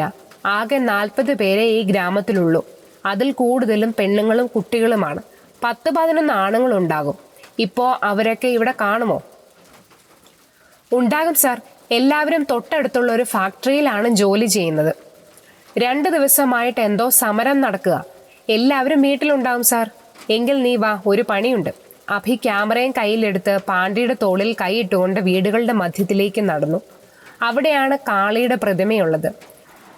പാണ്ടി എല്ലാ വീട്ടുകാരെയും വിളിച്ചുകൊണ്ട് വരുന്നതിനിടയിൽ അഭി കാളി പ്രതിമയുടെ ചിത്രങ്ങൾ പകർത്തുകയായിരുന്നു. സർ, എല്ലാവരും വന്നു. പാണ്ടിക്ക് പിന്നിൽ ഒരു ജാഥ പോലെ ഗ്രാമവാസികൾ നിന്നു. പാണ്ടി, എനിക്ക് എല്ലാവരുടെയും ഒരു ഫോട്ടോ എടുക്കണം. അതിനെന്താ സാർ? എല്ലാവരും സ്കൂൾ കുട്ടികളെ പോലെ അണിനിരന്നു. പാണ്ടി, നീയും നിന്നോ. അങ്ങനെ കുറച്ച് ചിത്രങ്ങൾ അഭി പകർത്തിയെടുത്തു. അതിനിടയിൽ തൻ്റെ കാമുകിയോട് കണ്ണുകൾ കൊണ്ട് കുറുമ്പ് കാണിക്കാനും അവൻ മറന്നില്ല. ഫോട്ടോ എടുപ്പ് കഴിഞ്ഞ് എല്ലാവരും വീടുകളിലേക്ക് മടങ്ങി. പാണ്ടി, ഇവിടെ ഏതാ സ്റ്റുഡിയോ ഉള്ളത്? ഈ ഫോട്ടോസിൻ്റെ കോപ്പി എടുക്കാൻ ടൗണിൽ പോണം. നീ ഒരു കാര്യം ചെയ്യ, ഈ ഫിലിമിൻ്റെ കോപ്പി എടുത്തോണ്ട് വാ. കഴിയുന്നതും വേഗത്തിൽ കിട്ടണമെന്ന് പറ. പറ്റുമെങ്കിൽ നാളെ തന്നെ. ശരി സാർ. പിന്നെ അത് തുറന്നു നോക്കരുത്. അറിയാം സാർ. പാണ്ടി വരാൻ കുറച്ച് വൈകി. സാർ, നാളെ തന്നെ കിട്ടും. അവൻ സ്റ്റുഡിയോയിൽ നിന്നും കൊടുത്ത സ്ലിപ്പ് അഭിക്ക് കൊടുത്തു. സ്വാമി സ്റ്റുഡിയോ, സേലം. അഭി ആ സ്ലിപ്പ് എടുത്ത് കീശയിലാക്കി. അന്നത്തെ ദിവസം വേറെ കാര്യമായ സംഭവങ്ങളൊന്നും ഉണ്ടായില്ല. അതിനിടയ്ക്ക് വെള്ളം വണ്ടി വന്നു. കാവേരിയെ വീണ്ടും കണ്ടു. ഇരുട്ട് വീണു തുടങ്ങി. കാവേരിയുമായുള്ള കൂടിക്കാഴ്ചയായിരുന്നു അഭിയുടെ മനസ്സ് നിറയെ. എല്ലാ കുടിലിലെയും വിളക്കണഞ്ഞു ഉറപ്പ് വരുത്തി അഭി പതിയെ പുറത്തിറങ്ങി. അവളുടെ വീടിനടുത്തേക്ക് നടന്നു. അവളുടെ വീടിന്റെ പുറകുവശത്ത് പ്രണയം തുളുമ്പുന്ന ഹൃദയവുമായി അവൻ അവളെ കാത്തുനിന്നു. സമയം ഇഴഞ്ഞു നീങ്ങിക്കൊണ്ടിരുന്നു. ഇനിയുള്ള കാത്തിരിപ്പ് വിഫലമാണെന്ന് മനസ്സിലാക്കി അവൻ നിരാശയോടെ തിരിഞ്ഞു നടന്നു. വിളി കേട്ടവൻ തിരിഞ്ഞു. കാവേരി. നിലാവെളിച്ചത്തിൽ നാണം തുളുമ്പി നിന്ന് അവളുടെ മുഖം കൂടുതൽ സുന്ദരമായിരുന്നു. അവൻ അവളുടെ അടുത്തേക്ക് നടന്നു. പിന്നീട് അവരുടെ കണ്ണുകളാണ് സംസാരിച്ചത്. അവൻ അവളെ പതിയെ വീടിന്റെ ഭിത്തിയോട് ചാരി നിർത്തി. അവന്റെ വലം കൈ അവളുടെ അരക്കെട്ടിൽ പിടിച്ചു മുറുക്കി. അവളൊന്ന് വിറച്ചു. പതിയെ അവന്റെ ചുണ്ടുകൾ അവളുടെ ചുണ്ടുകളിലേക്ക് അടുത്തു. അവൾ അവന്റെ ശ്രമം കൈകൊണ്ട് തടഞ്ഞു. അവനെ തള്ളി മാറ്റി കരഞ്ഞുകൊണ്ട് തിരിഞ്ഞു നിന്നു. എന്തു പറ്റി കാവേരി? വേണ്ട സർ, നീങ്ക പെരിയ ആള്, ഞാൻ 7. അതിനെന്താ? വേണ്ട സർ, എനക്ക് ഭയമാ ഇருக்கு. എന്തിന്? ഞാൻ പറ്റിക്കുമെന്നോ? ശരി, നിന്റെ കഴുത്തിൽ ഒരു താലി കെട്ടിയിട്ടേ ഞാൻ നിന്റെ ശരീരത്തിൽ തൊടും. അവൾ പതിയെ അവന്റെ മാറിലേക്ക് വീണ് വിതുമ്പിക്കൊണ്ടിരുന്നു. പെട്ടെന്നാണ് പിന്നിൽ നിന്നും ആരോ അവനെ അടിച്ചു വീഴ്ത്തിയത്. ബോധം മറയുന്നതിനിടയിൽ അവൻ കണ്ടു നിശ്ചലയായ കാവേരിയെയും വലിച്ചിഴച്ചുകൊണ്ട് പോകുന്ന മാരിപുരത്തെ യഥാർത്ഥ പ്രേതത്തെ. സാറേ, സാറേ! പാണ്ടിയുടെ വിളി കേട്ടാണ് അഭി കണ്ണു തുറന്നത്. അവൻ അഭിയുടെ മുഖത്തേക്ക് വെള്ളം കുടഞ്ഞുകൊണ്ട് വിളിക്കുകയാണ്. പാണ്ടിയുടെ മുഖമാണ് ആദ്യം കണ്ണിൽ തെളിഞ്ഞത്. ചുറ്റിന് വേറെയും ആളുകളുണ്ട്. ഞാൻ എവിടെയാ? സാർ ഇപ്പോൾ സാറിൻ്റെ വീട്ടിലാ. ബോധമില്ലാതെ കിടന്ന സാറിനെ ഞങ്ങളിപ്പോൾ കൊണ്ടുവന്ന് കിടത്തിയതേ ഉള്ളൂ. പാണ്ടി, കാവേരി, അവൻ കാവേരിയെ കൊണ്ടുപോയി. നിറഞ്ഞ കണ്ണുകളോടെ അവൻ പറഞ്ഞു. ആര് കൊണ്ടുപോയി? അറിയില്ല. കറുത്ത് തടിച്ചൊരുത്തൻ. ഞാൻ അവനെ ഇവിടെ കണ്ടിട്ടില്ല. സാർ എന്തൊക്കെയായി പറയണേ? കാവേരിയെ ആര് കൊണ്ടുപോയിന്ന്? അപ്പോൾ ദേ നിൽക്കണതാരാ? ആൾക്കൂട്ടത്തിലേക്ക് ചൂണ്ടിക്കാണിച്ചുകൊണ്ട് പാണ്ടി പറഞ്ഞു. ആൾക്കൂട്ടത്തിനിടയിൽ നിറകണ്ണുമായി നിൽക്കുന്ന കാവേരിയെ കണ്ടപ്പോൾ അഭി ഞെട്ടിത്തരിച്ചു. അതെ, ഇന്നലെ രാത്രി തൻ്റെ മുന്നിലൂടെ വലിച്ചിഴിച്ചു കൊണ്ടുപോയ കാവേരി ഇപ്പോൾ തൻ്റെ മുന്നിൽ നിൽക്കുന്നു. അതും ഒരു പരിക്കുകളും കൂടാതെ. എല്ലാവരും കൊഞ്ചം വെളിയെ പോങ്ക. പാണ്ടി എല്ലാവരെയും പുറത്തേക്ക് അയച്ചു. സാറ് നല്ല ആളാ. വെള്ളം അടിക്കില്ല എന്ന് പറഞ്ഞിട്ട് അടിച്ച് പൂസായി കിടക്കുന്നു. അന്താളിപ്പ് വിട്ടുമാറാതെ അഭി ഉത്തരത്തിൽ തന്നെ നോക്കിക്കിടന്നു. പാണ്ടി, ഞാൻ തമാശ പറഞ്ഞതല്ല. ഞാൻ കുടിക്കില്ല. പിന്നെ ഈ കാവേരി വലിച്ചിഴിച്ച് കൊണ്ടുപോകുന്നത് ഞാൻ എൻ്റെ കണ്ണുകൊണ്ട് കണ്ടതാ. സാറ് വല്ല സ്വപ്നവും കണ്ടതായിരിക്കും. അല്ല പാണ്ടി, എനിക്ക് നല്ല ഓർമ്മയുണ്ട്. ഞാൻ അവളോട് സംസാരിച്ചതാ. എൻ്റെ പൊന്നു സാറേ, ഞാൻ സാറിനോട് പറഞ്ഞതല്ലേ രാത്രി പുറത്തിറങ്ങരുതെന്ന്. അതൊക്കെ പോട്ടെ, സാർ എന്തിനാ ഇന്നലെ മാരിയുടെ വീടിൻ്റെ അടുത്ത് പോയത്? മാരിയുടെ വീടോ? സാറ് ബോധമില്ലാതെ കിടന്നത് ആ വീടിൻ്റെ പിന്നിലാ. അഭിയുടെ നെഞ്ചൊന്ന് പിടഞ്ഞു. ഞാൻ അപ്പോഴേ പറഞ്ഞതാ ഇത് പ്രേതത്തിൻ്റെ പണിയാണെന്ന്. അപ്പോൾ കുറെ ഊഹങ്ങൾ നിർത്തി സാറ് പറഞ്ഞു മനുഷ്യനാണെന്ന്. ഇപ്പോഴെങ്കിലും ഒന്ന് മനസ്സിലാക്കുക സാറേ. അഭിക്ക് മറിച്ചൊന്നും പറയാനുണ്ടായിരുന്നില്ല. കാരണം അഭി എന്തു പറഞ്ഞാലും പാണ്ടി വിശ്വസിക്കില്ലെന്ന് അവനറിയാം. ഇന്നലത്തെ കാഴ്ച വെറും തോന്നലാണെന്ന് വിശ്വസിക്കാൻ കഴിയുന്നില്ല. കാവേരി മുഴുവനോടെ മുന്നിലും നിൽക്കുന്നു. അവൻ അവൻ്റെ പരന്ന നെറ്റിത്തടത്തിൽ വിരലുകൾ കൊണ്ട് തടവിക്കൊണ്ടിരുന്നു. സാറ് കിടക്ക്, ഞാനിപ്പോൾ വരാം. പാണ്ടി പുറത്തേക്ക് ഇറങ്ങിപ്പോയി. അവൻ തലയ്ക്ക് പിന്നിൽ തടവി നോക്കി. ഇല്ല, അവിടെ ഒരു വേദന പോലും തോന്നുന്നില്ല. പക്ഷേ താൻ ഇന്നലെ അടികൊണ്ടാണ് വീണതും. അവൻ്റെ ചിന്തകൾ അവനെ ഭ്രാന്ത് പിടിപ്പിക്കും പോലെ തോന്നിച്ചു. എന്നെങ്കിൽ കാവേരിയുടെ ശബ്ദം കേട്ട് അവൻ തിരിഞ്ഞു നോക്കി. വാതിൽ പാതി മുഖം മറച്ചു നിൽക്കുകയാണ് കാവേരി. മന്നിച്ചിടുങ്ക, നേത്ത് രാത്രി എന്നാലെ വര മുടിയല്ലേ? അത് ഉങ്ങളോട് ഇഷ്ടമില്ലാന്നേ ഇല്ല. അതുകൂടി കേട്ടതും അഭിയുടെ ഉള്ളിൽ ഭയം നിറഞ്ഞു. അപ്പോൾ ഇന്നലെ വന്നതാരാ? അതെന്താ നീ വരാഞ്ഞേ? രാത്രിന്നാ എനക്ക് ഭയം. പേയ് ഇരിக்கிற ഇടം സാർ. വരണമെന്ന് നനച്ച് ആനാ മുടിയല. എന്നാലെ താനേ ഉങ്ങൾക്ക് ഇന്ത ഗതി. അവളുടെ നിഷ്കളങ്കമായ മുഖം കണ്ടാൽ അറിയാം അവൾ പറയുന്നത് സത്യമാണെന്ന്. പക്ഷേ ഞാൻ ഇന്നലെ ആരോടാണ് സംസാരിച്ചത്? ഒരുപക്ഷെ എല്ലാവരും പറയുന്നത് പോലെ എല്ലാം എൻ്റെ തോന്നലാകുമോ? പക്ഷെ അയാളുടെ കറുത്ത മുഖം ഇപ്പോഴും ഉള്ളിൽ പതിഞ്ഞു കിടക്കുന്നു. ഇതെന്തു മായയാണ്? അവൻ്റെ മനസ്സ് പലതും ചിന്തിച്ചുകൊണ്ടിരുന്നു. കാവേരി അപ്പോഴും വാതിൻ്റെ മറവിൽ നിൽക്കുകയായിരുന്നു. അയ്യാ, നാ ഉള്ള വരട്ടുമാ, വാ. അവൾ പതിയെ അകത്തേക്ക് കടന്നു. അവൻ കിടന്നിരുന്ന കട്ടിലിന് താഴെ കാലുമടക്കിയിരുന്നു. തൻ്റെ കയ്യിലുണ്ടായിരുന്ന ഭസ്മം അവൻ്റെ നെറ്റിയിൽ തൊടുവിച്ചു കൊടുത്തു. ഇനിമേ രാത്രിയിൽ വെളിയിലിറങ്ങാതിങ്ക. അവൾ മെല്ലെ അവൻ്റെ കൈകൾ ചേർത്ത് പിടിച്ചിട്ട് പറഞ്ഞു, എനക്ക് ഉങ്ങളെ പിടിച്ചിരുക്ക്. അവൻ്റെ ചുണ്ടുകളിൽ പുഞ്ചിരി വിടർന്നു. കാവേരി, എനിക്ക് തലവേദനിക്കുന്നു. അവൾ പതിയെ അവൻ്റെ നെറ്റിത്തടത്തിൽ ചുംബിച്ചുകൊണ്ട് പുറത്തേക്ക് ഓടിപ്പോയി. അവൻ വീണ്ടും ചിന്തകളിലാണ്ടു. അവൻ ഇന്നലെ നടന്ന സംഭവങ്ങൾ ഒന്നുകൂടെ മനസ്സിലേക്ക് കൊണ്ടുവന്നു. കാവേരിയെ ചുംബിക്കാൻ ശ്രമിച്ചതും അവൾ തടഞ്ഞതും മാറിൽ ചാഞ്ഞതുമെല്ലാം പിന്നെയും പിന്നെയും ആലോചിച്ചുകൊണ്ടിരുന്നു. അതിന് മുന്നത്തെ ദിവസം മുടന്തിയായ ഒരു രൂപം ശോഭയെ കണ്ടെത്താൻ സഹായിച്ചതും ഓർത്തെടുത്തു. ഇതിന് രണ്ടിനും എന്തെങ്കിലും സാമ്യമുണ്ടാകുമോ? അവൻ ചിന്തകളെ കൂർപ്പിച്ചെടുത്തു. കാവേരിയുടെ രൂപത്തിൽ വന്നത് മാരിയായിരിക്കുമോ? അങ്ങനെയാണെങ്കിൽ എന്തിനായിരിക്കും അവളെന്നെ അടിച്ചു വീഴ്ത്തിയതും അവളെ വലിച്ചിഴയ്ക്കുന്നതായി തോന്നിച്ചതും? ഒരു പക്ഷേ ഇത്തരം തോന്നലുകളിലൂടെ അവൾ എന്നോട് എന്തെങ്കിലും പറയാൻ ശ്രമിക്കുന്നതായിരിക്കുമോ? അഭിയുടെ ചിന്തകൾ പിന്നെയും നീണ്ടുകൊണ്ടിരുന്നു. മാരി, അവളെക്കുറിച്ച് കൂടുതൽ അറിയേണ്ടിയിരിക്കുന്നു. സാറേ, എഴുന്നേൽക്കൂ. കുയില് നല്ല ഇഡ്ഡലിയും ചൂട് സാമ്പാറും ഉണ്ടാക്കിയിട്ടുണ്ട്. അഭി എഴുന്നേറ്റിരുന്നു. പാണ്ടി, ഇന്നലെ കോപ്പി ചെയ്യാൻ കൊടുത്തുവിട്ട ഫോട്ടോ വാങ്ങി വരാമോ? കോപ്പിയൊക്കെ ഞാൻ വാങ്ങി തരാം. സാർ ഇപ്പോൾ കഴിക്കും. പ്രഭാത കർമ്മങ്ങൾക്ക് ശേഷം അഭി ഭക്ഷണം കഴിക്കാനിരുന്നു. പാണ്ടി ഫോട്ടോ വാങ്ങാനും പോയി. ഉച്ചയാകാറായപ്പോഴേക്കും പാണ്ടി ഫോട്ടോയുമായി എത്തി. അഭി എടുത്ത എല്ലാ ഫോട്ടോകളും അതിലുണ്ടായിരുന്നു. കുടമേന്തി നിന്നിരുന്ന കാവേരിയുടെ ഫോട്ടോയും നോക്കി കുറച്ചു നേരം ഇരുന്നു. പാവം കുട്ടിയാണ് സാറേ. വെറുതെ നേരം പോക്കിന് വേണ്ടിയാണ് നോക്കുന്നതെങ്കിൽ വേണ്ട സാറേ. ഡോ, ഞാൻ തമാശയ്ക്ക് ഇതുവരെ ആരെയും പ്രേമിച്ചിട്ടില്ല. അങ്ങനെ പറ്റിച്ചു പോകാൻ ഉദ്ദേശിച്ചിട്ടുമില്ല. അല്ല, ഞാൻ പറഞ്ഞെന്നേ ഉള്ളൂ. താൻ കൂടുതലൊന്നും പറയണ്ട. അഭി പതിയെ ഗ്രാമവാസികളുടെ ഫോട്ടോയിലേക്ക് ശ്രദ്ധ ചെലുത്തി. ഇതാരാ? ഫോട്ടോയിലെ ഒരാളിലേക്ക് വിരൽ ചൂണ്ടിക്കൊണ്ട് അഭി ചോദിച്ചു. ഇത് നമ്മുടെ ശിവയാ സാറേ. വട്ടന. വട്ടനോ? കണ്ടാൽ അങ്ങനെ തോന്നില്ലല്ലോ. തോന്നില്ല, കാരണം ഈ ഗ്രാമത്തിൽ വിദ്യാഭ്യാസം ഉണ്ടായിരുന്നത് അവന് മാത്രമാ. പണ്ടെങ്ങോ തലയ്ക്കൊരടി കിട്ടിയതാ. പറഞ്ഞത് തന്നെ പിന്നെയും പറഞ്ഞുകൊണ്ടിരിക്കും. നീ വരുന്നതിന് എത്ര നാൾ മുമ്പാ മാരി മരിച്ചത്? 3 വർഷം. ആ 3 വർഷം കൊണ്ട് അവൾ 10 പേരെയാ കൊണ്ടുപോയത്. മാരിയുടെ അച്ഛൻ ഇപ്പോഴും ജീവിച്ചിരിപ്പുണ്ടോ? അറിയില്ല, ഇപ്പോൾ കർണാടകയിൽ എവിടെയോ ആണ്. പാണ്ടി, ഗ്രാമത്തിൽ ഇന്നലെ ഫോട്ടോ എടുക്കാൻ നിന്നപ്പോൾ ഒരാളുടെ കുറവുണ്ടല്ലോ. ഉണ്ട് സാർ, എൻ്റെ അച്ഛനാണ്. പുള്ളി റെയിൽവേയിൽ പോർട്ടറാണ്. ഈ ആഴ്ച പകലാ ഡ്യൂട്ടി. രാത്രി വൈകുന്നതുകൊണ്ട് ഇങ്ങോട്ട് വരില്ല. അഭി മറ്റു പുരുഷന്മാരുടെ വിവരങ്ങളും പാണ്ഡ്യയോട് ചോദിച്ചറിഞ്ഞു. പക്ഷേ അവൻ്റെ ഉള്ളിൽ ഇന്നലെ കണ്ട തടിച്ച രൂപമായിരുന്നു. അതാരായിരിക്കും? മാരിയാണ് തന്നെ കൊണ്ട് തോന്നിപ്പിക്കുന്നതെങ്കിൽ ഇന്ന് രാത്രിയും അവൾ വരും. മറ്റെന്തെങ്കിലും സൂചനകൾ തരാതിരിക്കില്ല. പകലുകളിൽ അവൻ്റെ ഭാവനയിൽ അവൻ ഓരോ കഥകൾ മെനഞ്ഞുകൊണ്ടിരുന്നു. അപ്പോഴാണ് കഴിഞ്ഞ ദിവസം കഴിഞ്ഞ കാളി പൂജയെക്കുറിച്ച് അവൻ ഓർത്തത്. അന്നാണ് ശോഭയെ കാണാതായത്. രാത്രിയുടെ ഏകാന്തതയിൽ അവൻ മാരിയെ പ്രതീക്ഷിച്ചിരുന്നു. രാത്രി പക്ഷികളുടെ കരച്ചിൽ അവൻ്റെ കാതുകളെ ഉണർത്തി. ദൂരെ നിന്നും ചെന്നായക്കൂട്ടം സംഗീത കച്ചേരി തുടങ്ങിയിരിക്കുന്നു. ഇതാണ് പ്രേതങ്ങൾക്ക് അനുവദിച്ചു കൊടുത്തിരിക്കുന്ന സമയം. ഏതു നിമിഷവും മാരിയുടെ വരവും പ്രതീക്ഷിച്ച് അവൻ ഇരുന്നു. അവൻ്റെ ഊഹം പിഴച്ചില്ല. കിണറിൻ കരയിൽ സ്ത്രീരൂപം. അവന് ഭയം തോന്നിയില്ല. അവൾ തന്നെ ഉപദ്രവിക്കില്ല എന്നവനറിയാം. കേവലം തോന്നലുകൾ കൊണ്ട് മാത്രമേ അവൾക്ക് അവൻ്റെ ശരീരത്തിൽ സ്പർശിക്കാൻ കഴിയുകയുള്ളൂ എന്നവൻ വിശ്വസിച്ചു. കാരണം കഴിഞ്ഞ ദിവസങ്ങളിൽ അവനുണ്ടായ അനുഭവങ്ങൾ അവനെ കൊണ്ട് അങ്ങനെ ചിന്തിപ്പിച്ചു. മാരി അവൻ്റെ വീടിനെ ലക്ഷ്യം വെച്ച് നടന്നു വരികയാണ്. അവൻ പതിയെ വീടിന് പുറത്തിറങ്ങി. മുടന്തി മുടന്തി അവൾ അവന് മുന്നിൽ നിന്നു.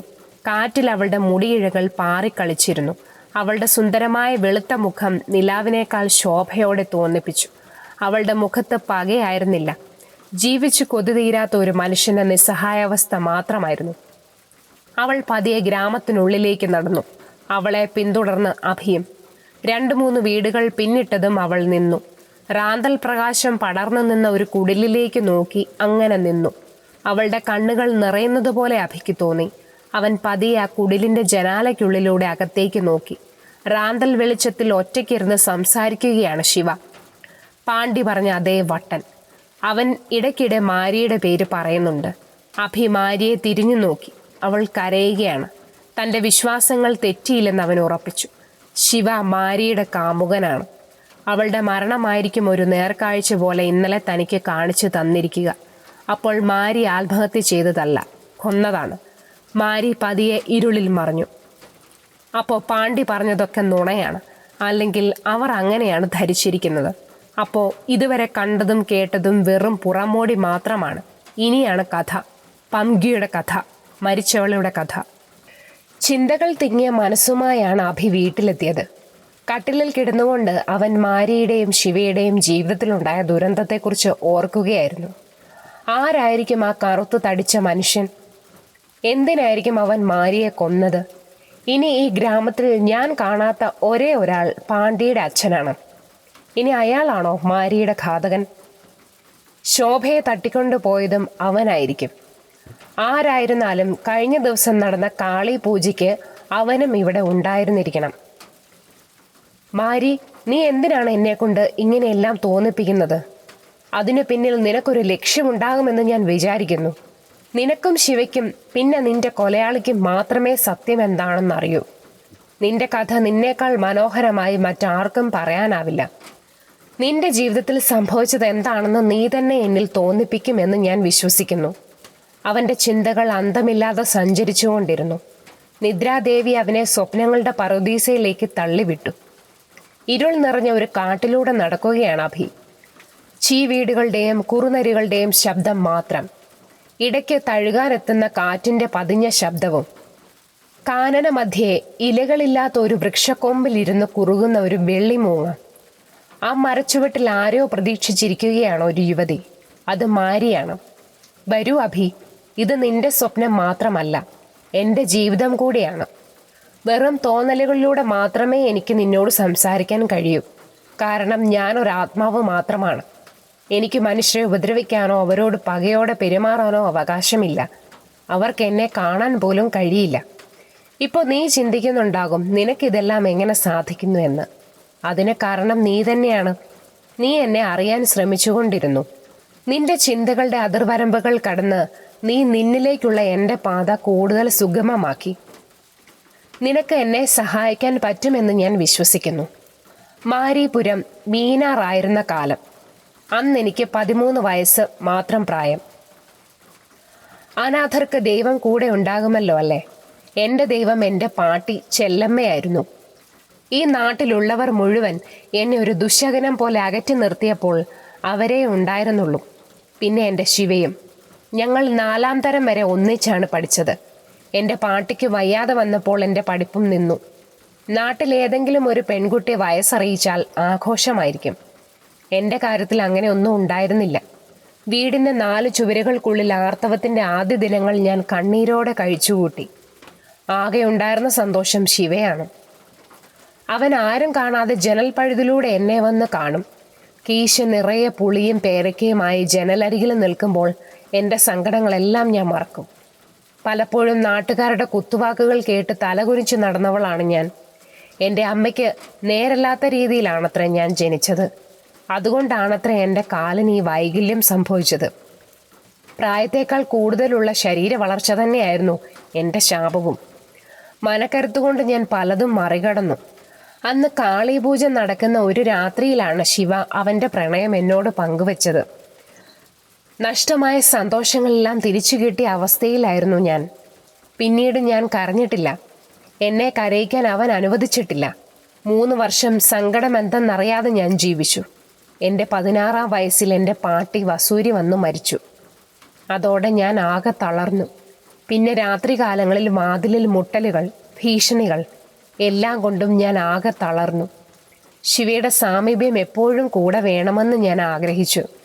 വീട്ടുകാരറിയാതെ അവൻ എന്നോട് കാട്ടിയ അടുപ്പം അവൻ്റെ ചേട്ടൻ അറിഞ്ഞു.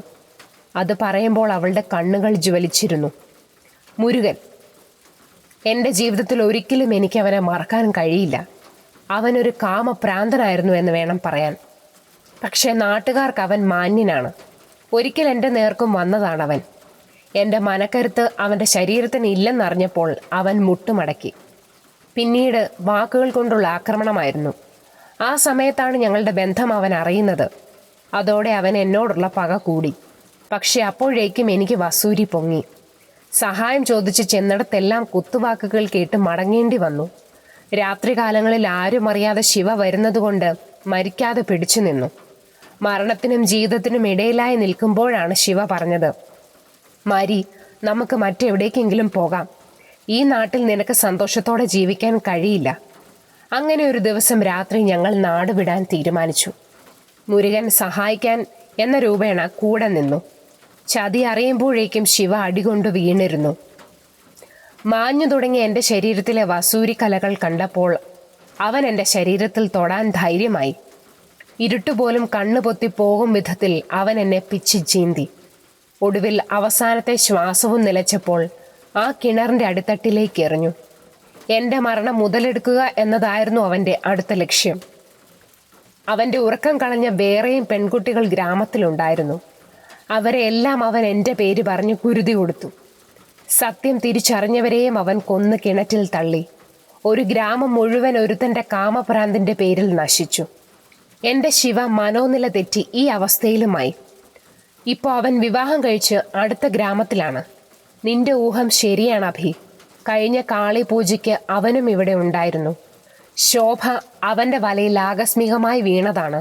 അന്ന് അവൻ്റെ ലക്ഷ്യം കാവേരിയായിരുന്നു. നീയാണ് ശോഭയെ രക്ഷിച്ചതെന്ന് ഇതിനോടകം അവൻ അറിഞ്ഞു കാണും. നീയും കാവേരിയുമായുള്ള ബന്ധം കൂടി അറിഞ്ഞാൽ അവന് നിന്നോടുള്ള പക കൂടും. നീ ഇനി സൂക്ഷിക്കണം. ഏതു നിമിഷവും അവൻ നിന്നെ അപായപ്പെടുത്താൻ ശ്രമിക്കും. എന്തോ നിലത്തു വീഴുന്ന ശബ്ദം കേട്ടവൻ ഞെട്ടി ഉണർന്നു. വാതിൽക്കൽ പാത്രവുമായി നിൽക്കുകയാണ് കാവേരി.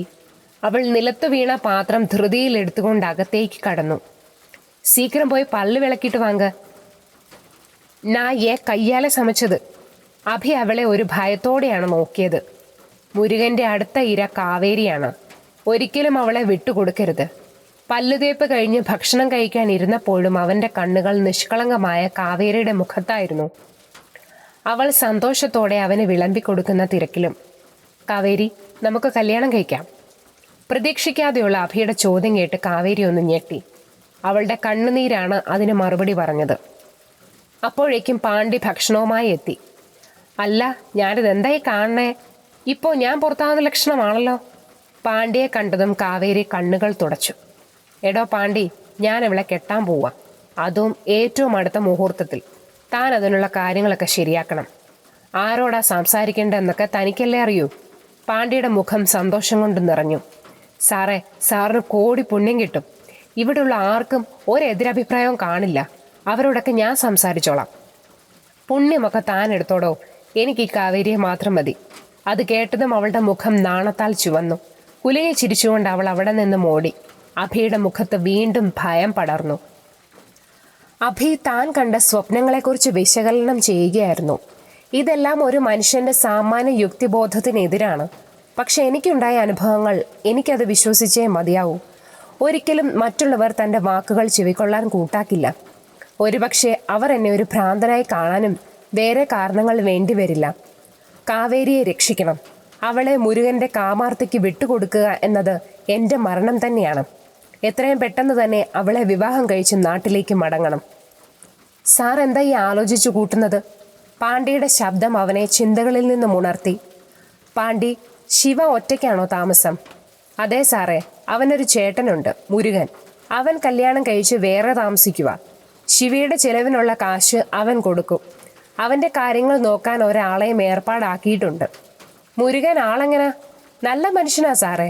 ഈ ഗ്രാമത്തിലെ എന്ത് കാര്യത്തിനും മുന്നിൽ അവനുണ്ടാകും. അവൻ്റെ വാക്കിന് ഈ നാട്ടുകാർക്ക് വലിയ ബഹുമാനമാണ്. അപ്പോൾ മുരുകൻ ഞങ്ങളുടെ വിവാഹത്തിന് എതിര് പറഞ്ഞാൽ? അവൻ അങ്ങനെയൊന്നും പറയില്ല സാറേ. ഈ കാവേരി അവനൊരു സഹോദരിയെ പോലാ. അവൾക്കൊരു നല്ല ജീവിതം കിട്ടുമ്പോൾ അവനെങ്ങനെ എതിര് പറയുന്നേ? അഭി ഒന്ന് ഇരുത്തി മൂളി. പാണ്ഡ്യ, ഞാനൊന്ന് ടൗൺ വരെ പോവുക.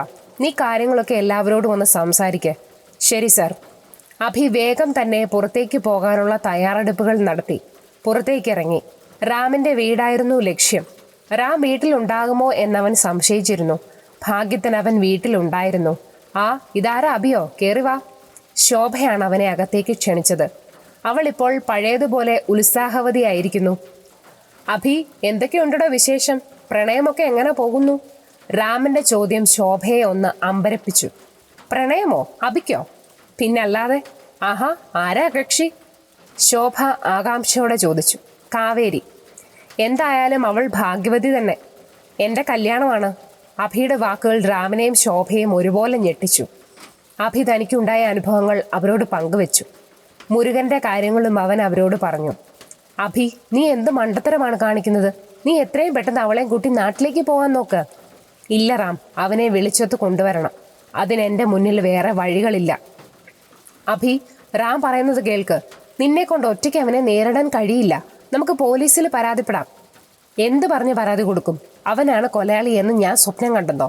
നിന്റെ ദേഹത്ത് കൈവച്ചപ്പോൾ തന്നെ അത് ചെയ്തവനിട്ട് ഞാൻ ഓങ്ങി വെച്ചിരിക്കുക.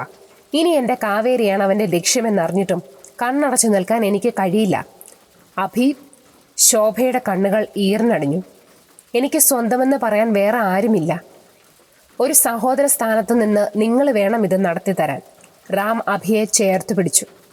റാം, എനിക്ക് കുറച്ച് രൂപ കടം തരണം. ഞാൻ ജീവനോടെ ഉണ്ടെങ്കിൽ മാത്രമേ അത് തിരിച്ചു തരൂ. അഭി, നീ അരുതാത്തതൊന്നും ചിന്തിക്കണ്ട. എന്തിനും ഞാനുണ്ടാകും നിന്റെ കൂടെ. പൈസയും വാങ്ങി അവരോട് യാത്ര പറയുമ്പോൾ ഇരുവരുടെയും കണ്ണു നിറഞ്ഞിരുന്നു. കാവേരിക്ക് വേണ്ടി ഒരു സാരി, അവനൊരു മുണ്ടും ഷർട്ടും, പിന്നെ ഒരു താലി. ഇതൊക്കെ വാങ്ങിച്ചവൻ മാരിപുരത്തേക്ക് തിരിച്ചു. പോകുന്ന വഴിയിൽ കത്തി മൂർച്ച കൂട്ടുന്ന ഒരു കൊല്ലന്റെ കയ്യിൽ നിന്നും ഒരു കത്തിയും വാങ്ങി. വീട്ടിലെത്തുമ്പോൾ പാണ്ഡ്യ അവന് വേണ്ടി കാത്തു നിൽക്കുന്നുണ്ടായിരുന്നു. സാർ ഇതെവിടെ പോയതാ? എല്ലാവരും സാറിനെ കാത്തിരിക്കുക. പാണ്ഡ്യ അഭിയെയും കൊണ്ട് കാളിപ്രതിമയിരിക്കുന്ന സ്ഥലത്തേക്ക് നടന്നു. അവിടെ എല്ലാവരും അവന് വേണ്ടി കാത്തിരിക്കുകയായിരുന്നു. ഉത്കണ്ഠ മറച്ച അവൻ്റെ മുഖത്ത് സന്തോഷത്തിൻ്റെ മുഖം മൂടി അണിഞ്ഞ് അവൻ ചിരിക്കാൻ ശ്രമിച്ചു. പാണ്ഡ്യയാണ് അവന് വേണ്ടി സംസാരിച്ചത്. എല്ലാവർക്കും പൂർണ്ണ സമ്മതം. ചിലർ അവന് മുന്നിൽ തൊഴുതു നിന്നു. അപ്പോഴും അവൻ്റെ കണ്ണുകൾ മുരുകനെ തിരയുകയായിരുന്നു. അപ്പോൾ ഈ വരുന്ന വെള്ളിയാഴ്ച ഒരു നല്ല മുഹൂർത്തമുണ്ട്. രാവിലെ 11-നും 11:30 ഇടയിൽ. എന്താ സാറേ, അന്ന് ഉറപ്പിക്കാമല്ലോ? അവൻ അതേ എന്ന് തലയാട്ടി. പാണ്ഡ്യ എല്ലാവരോടും കൂടി വിവാഹ തീയതി പ്രഖ്യാപിച്ചു. കാവേരിക്ക് വേണ്ടി വാങ്ങിയ സാരി അവളുടെ പാട്ടിയെ ഏൽപ്പിച്ച് വീട്ടിലേക്ക് നടന്നു. വണക്കം സാർ. പെട്ടെന്ന് മുന്നിൽ വന്നു നിന്ന് ആ വലിയ രൂപം കണ്ട് അഭി ഞെട്ടി. മുരുകൻ. അവൻ അഭിയേക്കാൾ ആരോഗ്യവാനാണ്. അവൻ അറിഞ്ഞൊന്ന് തല്ലിയാൽ അഭി തീർന്നു. അഭിയുടെ കണ്ണുകളിൽ ഭീതിയും ഭയവും ഒരുപോലെ നിറഞ്ഞു. നീങ്ക கடவுள் சார், இந்த பட்டிக்காட்டில் இருந்த ஒரு பொண்ணுக்கு வாழ்க்கை கொடுக்கணும்னு நினைச்சேன். நீங்க கடவுள் சார். உங்களுக்கு என்ன தேவை இருந்தாலும் என்கிட்ட சொன்னா போதுം. മുരുകൻ ഒരു ചിരിയോടെ അഭിയെ കടന്നുപോയി. എല്ലാവരും പ്രതീക്ഷയോടെ കാത്തിരുന്ന അഭിയുടെയും കാവേരിയുടെയും വിവാഹമാണിന്ന്. മാരിപുരം ഉത്സവ പ്രതീതി കൊണ്ട് സുന്ദരമായിരുന്നു. വർഷങ്ങൾക്ക് ശേഷം നടക്കുന്ന മംഗളകരമായ കാര്യമായതുകൊണ്ട് നാട്ടുകാരെല്ലാം ആ വിവാഹം ഭംഗിയാക്കുവാൻ മത്സരിക്കുകയായിരുന്നു എന്ന് വേണമെങ്കിൽ പറയാം. അവരവർ ഏറ്റെടുത്തിരിക്കുന്ന ഉത്തരവാദിത്തങ്ങൾ എല്ലാവരും ഭംഗിയായി തന്നെ ചെയ്തു. പന്തലും അലങ്കാര പണികളും പാണ്ഡ്യയുടെ നേതൃത്വത്തിലാണ് നടന്നതെങ്കിൽ വിവാഹസദ്യ മുരുകനും കൂട്ടരുമാണ് ഏറ്റെടുത്തത്. സ്വർണ്ണാഭരണങ്ങളുടെ മോടി ഇല്ലായിരുന്നിട്ടും അഭി കാവേരിക്ക് വേണ്ടി വാങ്ങിയ പച്ചയിൽ സ്വർണ്ണക്കര പതിച്ച കല്യാണ സാരിയിൽ കാവേരി പതിവിലും സുന്ദരിയായിരുന്നു.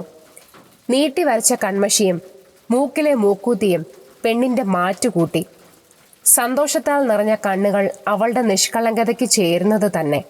ശോഭയുടെ നേതൃത്വത്തിലുള്ള പെൺപടയുടെ കൂടെ മണ്ഡപത്തിലേക്ക് നടന്നു വന്ന അവളെ കണ്ണെടുക്കാതെ നോക്കി നിൽക്കുകയായിരുന്നു അഭി.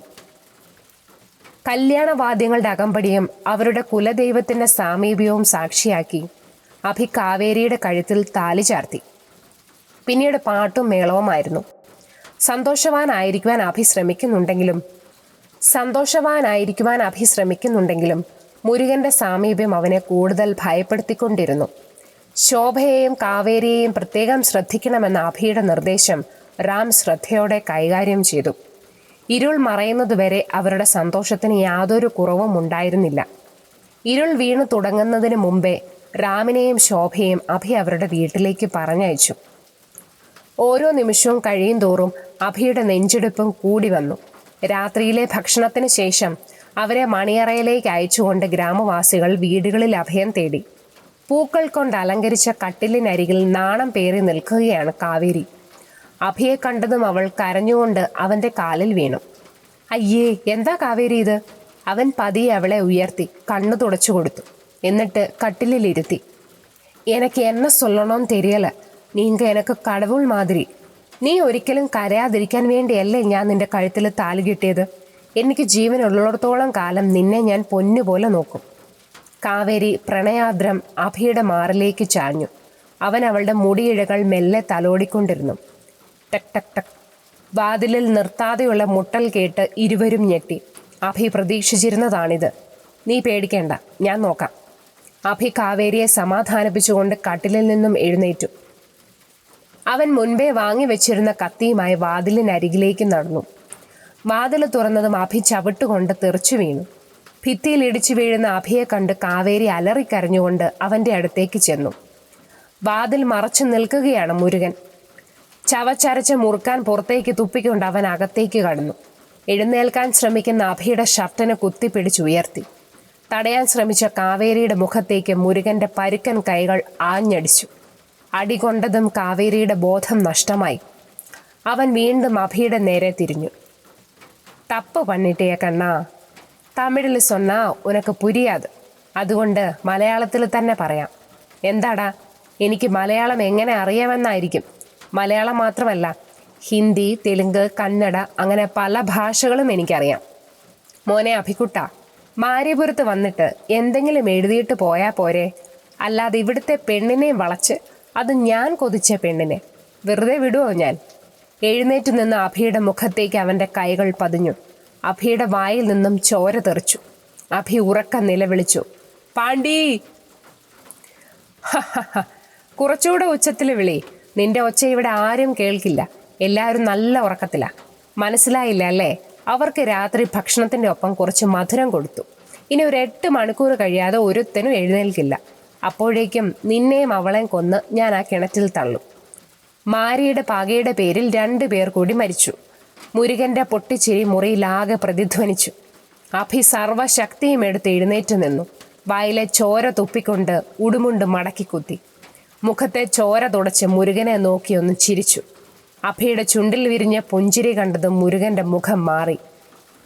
വാടാ, തല്ലടാ എന്നെ. നെഞ്ചു വിരിച്ചുകൊണ്ട് അഭി മുരുകന്റെ മുന്നിലേക്ക് ചാടി. വലം കൈകൊണ്ട് അടിക്കാൻ ശ്രമിച്ച മുരുകന്റെ ആക്രമണം ഇടം കൈകൊണ്ട് തടഞ്ഞതും അതേ വേഗത്തിൽ വലം കൈകൊണ്ട് പ്രഹരിച്ചതും ഒരുമിച്ചായിരുന്നു. അടികൊണ്ട് പതറി നിന്ന മുരുകനെ ചിന്തിപ്പിക്കാൻ പോലും സമയം കൊടുക്കാതെ ഉത്തരത്തിൽ തൂങ്ങി ഒരു ചവിട്ടും കൂടി ആയപ്പോൾ മുരുകൻ തെറിച്ച് വീടിന് വെളിയിലേക്ക് വീണു. എഴുന്നേറ്റ് വന്ന് അടിക്കാൻ ശ്രമിച്ച മുരുകൻ ഭയത്താൽ നിശ്ചലനായി. അഭിയുടെ വീടിന്റെ പുറകിൽ നിന്നും പന്തങ്ങളേന്തിയ ഗ്രാമവാസികൾ. അവരുടെ കണ്ണുകൾ കോപത്താൽ ജ്വലിച്ചുകൊണ്ടിരുന്നു. എന്താടാ മുരുക, നീ മയക്കുമരുന്ന് കൊടുത്ത് ഉറക്കിയവരല്ലേ ഇവരൊക്കെ? എന്താ, നീ കൊടുത്ത ഡോസ് കുറഞ്ഞു പോയോ? ഇങ്ങനെ ഒരു ട്വിസ്റ്റ് നീ പ്രതീക്ഷിച്ചു കാണില്ലല്ലേ? നീ ഭക്ഷണത്തിൻ്റെ കാര്യം ഏറ്റെടുത്തപ്പോഴേ ഞാൻ ഇങ്ങനൊരു പണി മനസ്സിൽ കണ്ടതാ. നിന്റെ കാമാർത്തി തീർക്കാൻ ഈ ഗ്രാമത്തിൻ്റെ കുടിവെള്ളം വരെ നശിപ്പിച്ചവനല്ലേ നീ. നീ ഇതല്ല ഇതിനപ്പുറം ചെയ്യുമെന്ന് എനിക്കറിയാം. അതുകൊണ്ട് ഞാൻ നിന്നെ പ്രത്യേകം ശ്രദ്ധിച്ചിരുന്നു. നിന്റെ പിന്നാലെ ഈ പാണ്ഡിയുടെ കണ്ണുകളുണ്ടായിരുന്നു. കാര്യം മനസ്സിലാക്കിയ പാണ്ഡി നീ കൊണ്ടുവന്ന മധുരം മാറ്റിയത് നീ അറിഞ്ഞില്ല. അഭി നാട്ടുകാരുടെ നേരെ തിരിഞ്ഞു. നിങ്ങൾ വിചാരിക്കും പോലെ മാരി ആത്മഹത്യ ചെയ്തതല്ല. ഇവൻ കൊന്നതാ.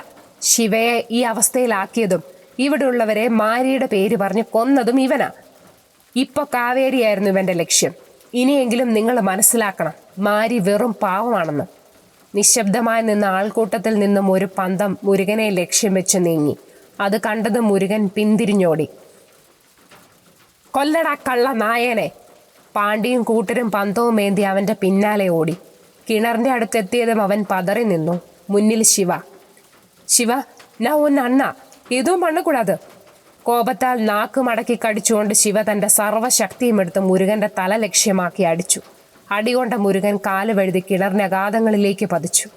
ഇത് കണ്ട് പൊട്ടിച്ചിരിക്കുന്ന ശിവയുടെ പിന്നിൽ സംതൃപ്തിയുടെ കണ്ണീരുമായി നിന്ന മാരിയെ അഭി മാത്രമേ കണ്ടുള്ളൂ. അവൾ അഭിയെ നോക്കി പുഞ്ചിരിച്ചുകൊണ്ട് ഇരുളിലേക്ക് നടന്നകന്നു.